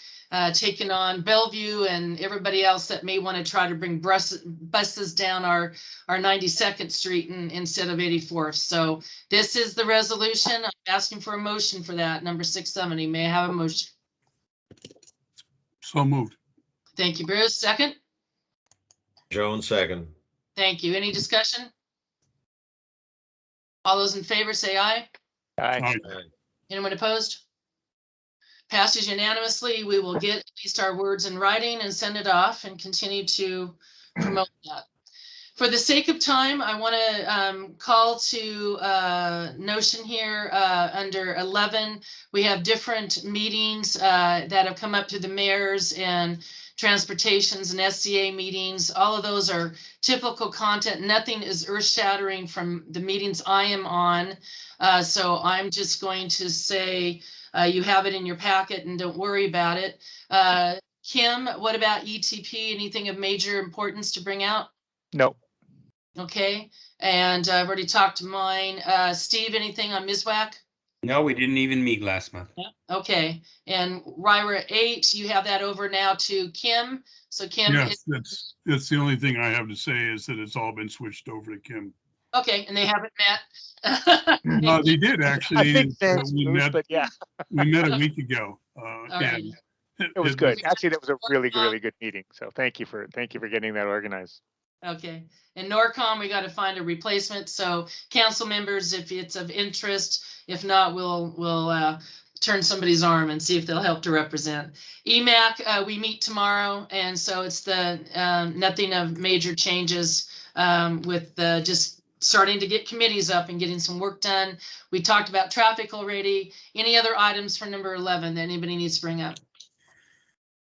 Mayor, just in your capacity, as not the mayor, but as a health care executive, could you just give us 30 seconds on the Omicron? How worried should we be about this? Omicron. Well, thank you. Yeah, and hopefully everybody got through Thanksgiving well, and we still got to get through the major days here in December and then New Year. So stay safe. Omicron, what we're early indicators is showing is that because of the additional mutations that virus has had, it tends to be more highly transmissible. So anybody that's not vaccinated, watch out. And even those of us and more getting vaccinated, which is good, chances of breakthrough could occur, and that's what we're seeing. However, those who are vaccinated, even though it's more transmissible, is not becoming that ill. Like most of them are like ill for maybe a day and a half. Those who are not vaccinated, they're becoming ill. They're not doing very well. So again, just to continue, it's like with anything, when you get vaccinations and such, and there's a certain time limit at which they're efficacious, this stupid thing requires boosters. So if you're fully vaccinated, get boosted at the 6th month after your last dose, if I remember right. And if you have anybody in your family or circle of friends that are contemplating life, Omicron, highly transmissible, and if you're not vaccinated, it could be a problem. So that's what I know. But at least the early data is telling us right now. All right, Dean. Off topic. So if are we good on that? That get you what you need, Scott? Oh, yes, thank you. Yeah. Okay, I that's just fine. was curious. If So just a couple of things besides NORCOM rep and swearing ins. For next meeting, we'd be looking at Mayor Pro Tem, as Bruce Dodds is our current Mayor Pro Tem. Check signers, I believe that's Scott Moore, if I remember, was our tertiary signer. So I don't think we have to do anything there unless Scott doesn't want to do it anymore. And you haven't called on me very often. So that's good, right? It's because I haven't gone anywhere. Yeah. And then just council committee assignments. If there needs to be any swapping around on that, and John Greenwood, am I forgetting anything? Those are the 5. And then we'll follow up with Scott at the beginning of the meeting when he said, Scott. Yes, just to make sure council can expect, this is obviously, we've got an extra week, but most of this is vacation. I believe we can probably expect around a half a dozen contracts if we can get our act together and really buckle down. So there's going to be a lot of contracts. All right, so if you do your homework, we'll be able to fly through and approve those. So that would be great. Again, on the 10th of December, if you have the availability and desire, I encourage you to come for the holiday party, keeping it internal to our team. And if you happen to be walking the dog, then I would say it's 3 o'clock, right? 3 o'clock is the tree lighting. And it also meets our Arbor Day requirements. That's 2 years in a row now where we want to keep being a tree city and we have certain functions for Arbor Day. So we're killing two birds with one Christmas tree in this regards. And anything else that we're missing that anybody knows now to flag? Scott, I think your hand's up. Yeah. We're on section 12, so I'd just like to formally request that the resolution that I submitted last Friday be put on the January agenda, and if we need to have an executive session too, that we do both of those in January. Thank you. Yep, got it. Anything else anybody knows that we should have early indicator? All right. And so Bruce Dodds, I know you're sad. Last meeting in your official role of that. So thank you once again. May I have a motion to adjourn? So moved. Why is that so appropriate? God, love we're gonna need somebody to step up after Bruce Dodds is no longer on the council. He makes so many motions. I don't even know how anybody's gonna fill those. I know. My God. Okay. Do I have a second? I'll second that. There you go. Any further discussion? At 9:50 at night. God bless you all. All those in favor say aye. Aye. Anybody opposed? All right. We're unanimously adjourned. Happy holidays, everybody. We will see you in the new year, and we'll talk about the swearing in ceremony for the